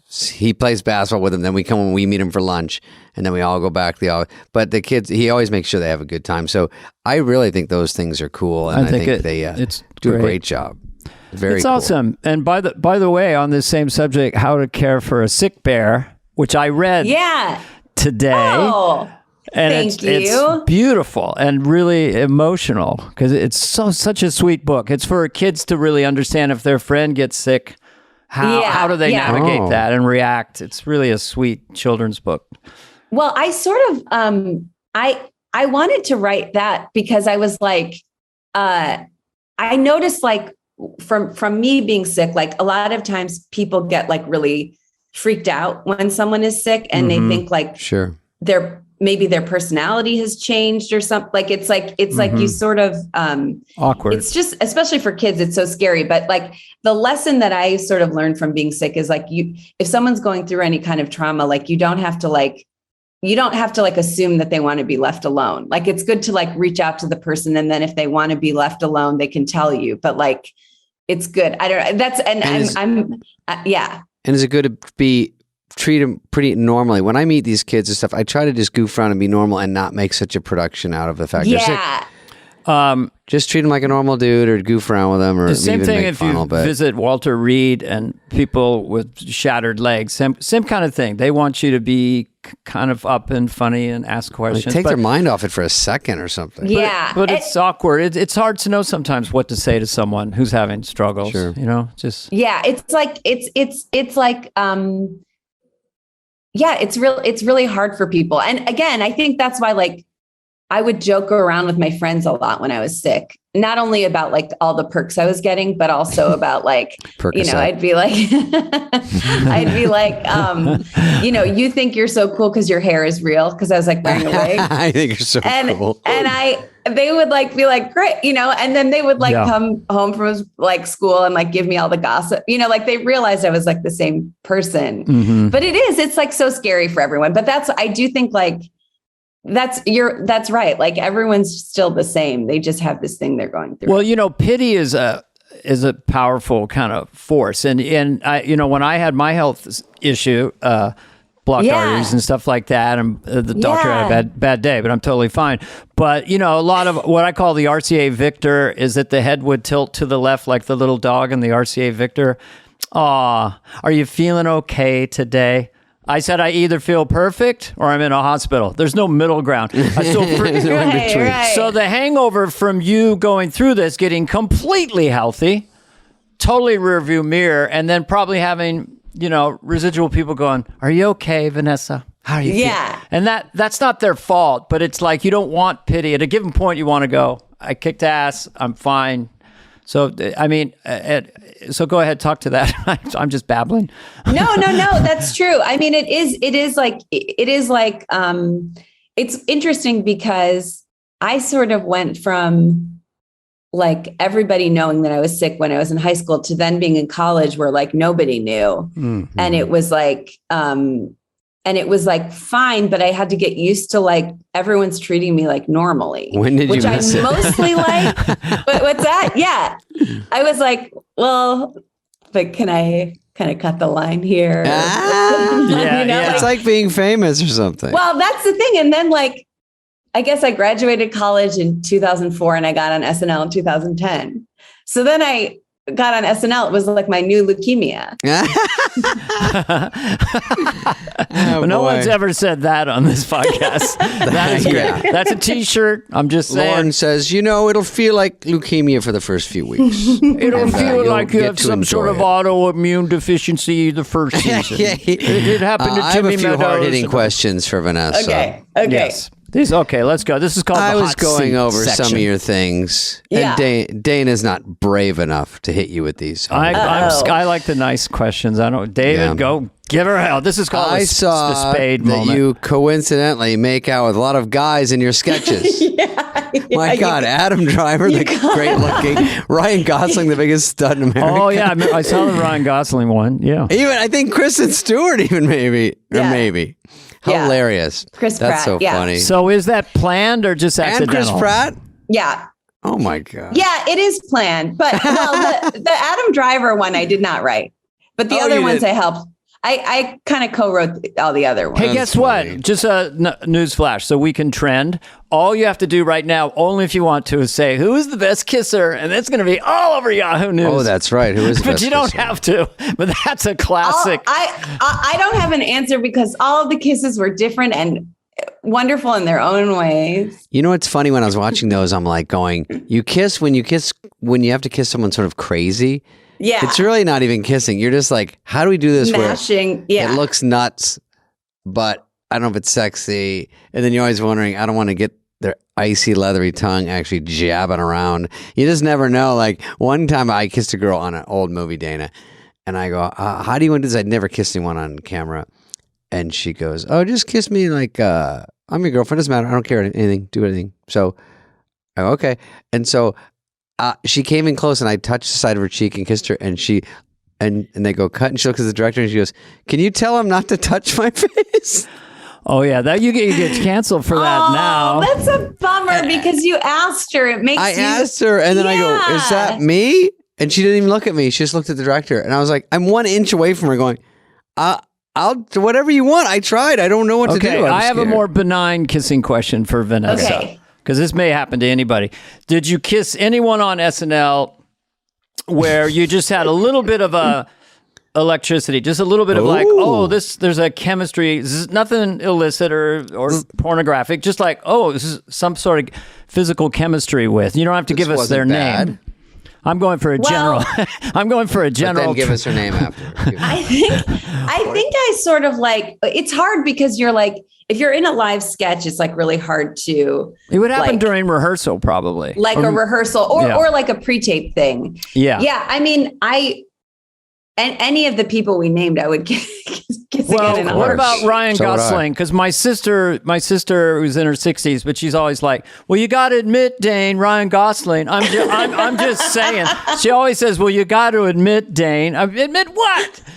Dane. Like you're fighting her on it. He would be. I know. By the way, we'll just inject this as here now. How did we get weird? Podcast you do with your brother, which reminds me of me and my sister. It's really fun.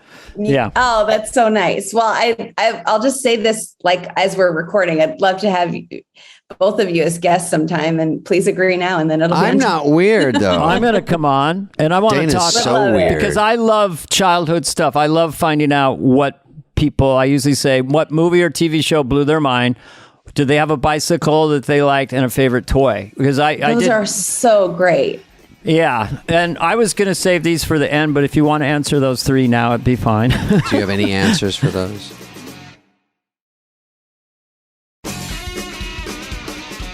Young, 10, 11-year-old Vanessa. What was the first one? Movie or television show where as a little kid, you go, holy shit, It could be The Wizard of Oz. It could be anything, I'm sorry to come back to this. It was watching you guys on SNL. Oh wow! Damn, that's a first. It. That's gonna. We would. Yeah. Yeah, watching you guys on SNL. We would watch. We would watch SNL. Here's what we would do. We would watch the movie April Fool's Day. It's a horrible horror movie. It's like I was thinking, is that a horror movie? My friend Steffi Rue had the VHS tape, I think. So we would watch April Fool's Day. Mm-hmm. And then sometimes if SNL wasn't on, we'd watch The Incredible Mr. Limpet. So we would not be scared. Oh, Don Knotts. Yeah. Good. She also had that on VHS. But then we would stay up and we would watch SNL. And it was like our favorite thing. And we would quote it all week. I mean, you guys were exactly like it just, you guys were so funny. I mean, we were doing like Wayne's World, like my friend Lissy did like a Wayne's World, like report, like where they played Wayne and Garth. And like, we were like quoting Tommy, like we were like reenacting Tommy Boyle. Like, it's like, we were just like, it was so great. It was like, we were just laughing all the time to it. You're a lot younger than I am. So, we had our people too. I mean, the SNL first cast, I was like just starting college, but they were like rock stars. And I can't believe there's people that look like us, act like us on TV, doing crazy stuff. So I get that, but that's and always if you ever very run nice. into them, I get it, because when I grew up and I had movies that meant a lot to me, and like that's all that meant everything. Because most kids are into comedy, but when you're with your buddies and you're watching a movie and it's so funny and you see it over and over, and then if I ran into Bill Murray, if I ran into Aykroyd, or all these people like Eddie Murphy later in life, and you see him, and you in your head you're still like a kid going, I cannot believe I'm in some scenario where I'm in the same room with these people. Like the SNL 40th was really a candy store. Yeah. It's like, yes. oh my God. Vanessa, And then, I just want to ask her a question real fast, just because it dovetails to what you said. Like, do you have people fan out on you at an airport or somewhere? Oh my God, it's Vanessa Payer! I can't believe it. So how do you react to that? I mean, so you see how it's just you have your fan base, and people be flipped out to meet you and want to be like you, and it's a trip, isn't it? Yeah, it's so nice. It's so crazy. It just is like it's crazy. Yeah, it's crazy to think that, like, because the thing Lauren says. Right? is it about that you're not the one that? What is it? I was going to say the one, and I'm going to try my impression. It's not going to be. No, everyone has to do one on the show. Okay. It's everybody's favorite cast is the one when they were growing up. Oh, that's right. That's what he said. That's but a I good think one. that's true. That's not to take any credit away from you guys. Sure. But it is kind of. We were in your formative years. You were watching Wayne's World and you were like 11 or 12. There are certain years, or early formative years, teen years, that things just hit you harder. So go ahead, David. And then you start going out more. And by the way, we didn't have this benefit of, if you miss it, which I miss it a lot, and then it's suddenly on a Twitter, like I follow SNL now, but or it's on Yahoo News. There's like, here's our best sketch, or here's 5 sketches. So you go, oh, I didn't have to watch it. Like it's going to be forced upon me at some point during the week that I see who hosted, who did this and that, and then you go, oh, that's a great benefit of getting the show out there. Yeah, totally. I we wish would we had that. Tape it. I mean, I would tape it a lot if I wasn't home, but then like you start watching it and someone's taped over. It's just like. It's VHS just not very reliable. You wait for a rerun, 6 months later. I would just, and I'm sure you guys can relate to this, just the idea of the grease paint and the wires and the clothes falling off. Like you're in 8H, you're in your costume, and you're seeing your bandmate, your co-star in the sketch, the wig is riding up, and you're exhausted, or you just bumped your knee, and you're just trying to get the crowd there to like you. And then 10 years later, you see it on YouTube, and it's all shiny and bright, and you have people that are fans of it. But in the moment, it's like, really? Yeah. I was just in a dress going, isn't that special? You saw it? It's sort of surreal. Yeah, It's so surreal. It's really, crazy. The second you get done with it and you're doing laundry on Sunday, and then like someone calls you and goes, dude, it's Michael Keaton this week. What do you got? And you're like, we just fucking finished Tom Hanks last night. I mean, God, I gotta. That's where the burnout comes from. Is you're like you're there for 100 hosts or something, and you're like, everyone. Glenn Close comes in, Danny DeVito. They go, what do you got for him? And you have to rack your brain and write and just stress about read through, and then you don't get it on. Then you're like, now I'm one show behind for the next show. I gotta get something on. And what you're saying about the writers, you want to give them some moves or some chop or be funnier on The Office, just so they go, oh, maybe you could do that in this sketch we're writing. Or maybe, do you do Miley? And you're like, yeah. And like, okay, maybe she could be in this sketch. And all that synergy is where you have to be sort of ready at all times or have some moves to get in there. Did you have a character or a sketch that was just killing so hard that every time you did it, it just killed, or one that when you're in it, you go, damn, this is rocking. We are crushing it. Yeah, which is your best those one that works? Kind of magic moments. I mean, you had Rachel, you had the poetry class. Was it Weather Girl? Dawn, the Weather Girl, Incoherent. That's really acid humor. Those ones, the weather one, I didn't get on till like right before I left. Like it was I did it my third to last show and my last show. Idea. And then I came back the next season and did it on Update, like when I wasn't on the show anymore.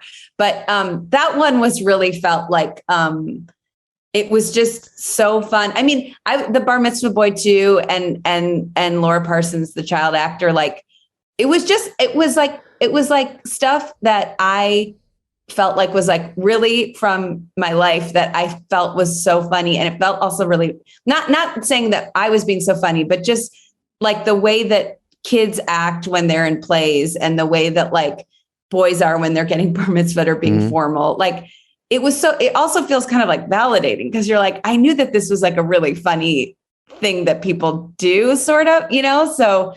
But it's so fun. I mean, you guys know, it's so fun when you're doing if a character something like works that. out there, it's so fun. It's so hard. It's so hard to have fun because especially your first couple shows and you're quick changing and all that. But I think your stuff really exudes fun and you're not breaking, but you can just tell you're having so much fun doing those characters, and it just translates. Did you do your rom-com thing on Update with? Oh yeah, that rom-com thing. Yeah, that's pretty funny. You see that one, Dana? That's pretty funny too. She starts going. I mean, the Weather Girl's a little weirder, which is even funnier because you're saying insanity, and he's like, everyone's like, what? And then the rom-com, you're like, is this kismet? And he's like, is what? I just met you 70 seconds ago. There was one funny one about when you were playing, I guess, former porn stars where they carry Tina Fey by and she goes, "Shoe lets the dogs out." Yeah. Shoe let the dogs. It was just like nonsense. So dumb, it was like full, yeah. But it's hard to write smart, dumb stuff. It is. I agree. Because just dumb doesn't work. Yeah. But it's so fun when the audience responds to stuff that's so strange. Yeah, it's like they're waiting for it. Yeah, they appreciate it. Yeah, it's the best when it's a non sequitur. It's a line that shouldn't be funny, but it is. It's just in that area of like, then they repeat like a good comedy club crowd or a good improv crowd where you go up and they're pretty trained to go, don't give us the basic stuff. Like it's like going to a nice restaurant, going, give us the sushi from the back, like, and then the people you do these weird things and they like it. Yeah, it's so there's nothing like that feeling of like, because you can't predict any of that stuff, which is why it's so hard. Is like you just don't know what stuff is gonna. Yeah, because I don't know about you, but I just am not gifted at writing traditional jokes. Like Dennis Miller, brilliant at it. Is it David? David is really, really good writer and performer, but he also can write really great jokes. And so I'm always coming off rhythm and abstraction and extrapolation. And I think you're kind of a kindred spirit because you do sort of acidy stuff, you know? Nice. I mean, yeah. And there's room for all kinds. When you do that stuff. Yeah. That's part about the show. Everyone doing different stuff. It works. All right. Well, let's let her go, Dana. She's been very nice. We just want to reiterate, I love I love that for you. That for you. Sorry. I love that for you on Showtime.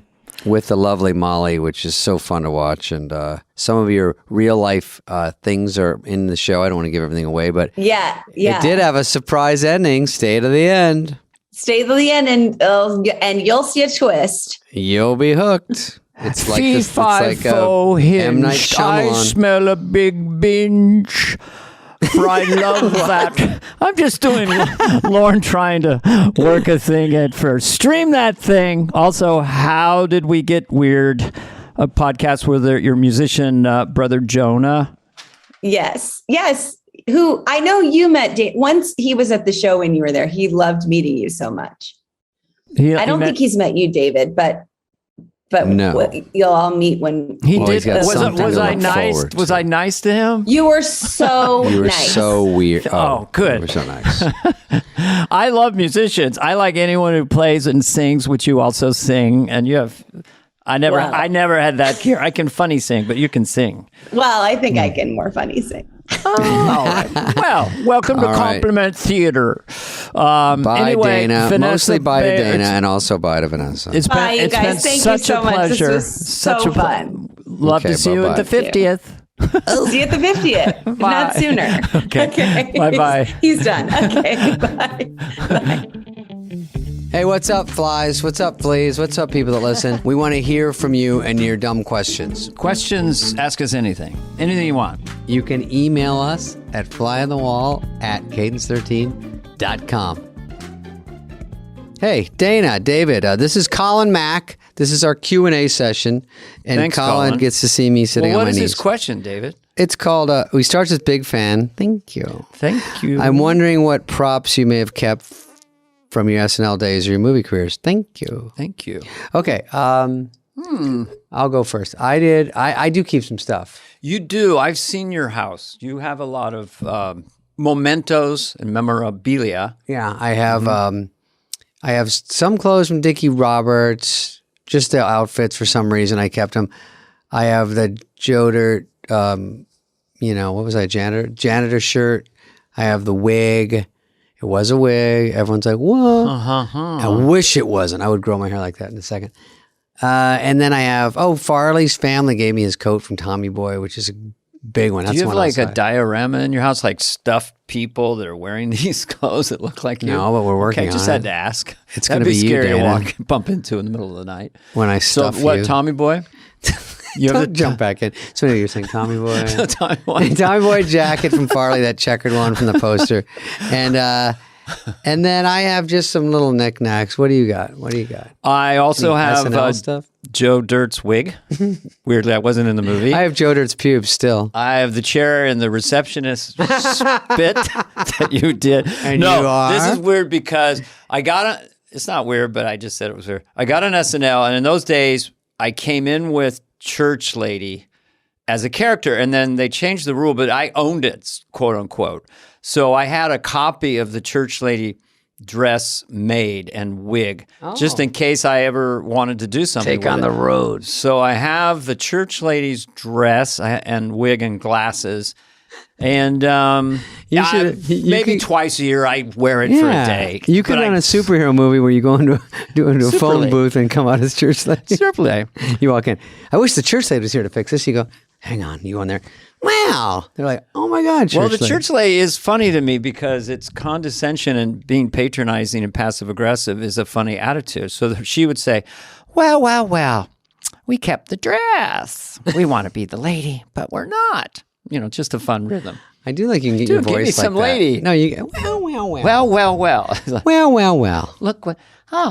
Look what the cat dragged in. Apparently we don't love Jesus. Yeah, there you go. Apparently we punch people when we try to solve our problem. You already do it better than I did. Your voice, I never see it coming, and your voice goes so different when you do these impressions. Well. We've got a little podcast, and we got a fly on the wall, and we want to swat him. The listeners are going, what is this, and how do we turn it off? The listeners are going, how did my question turn into this?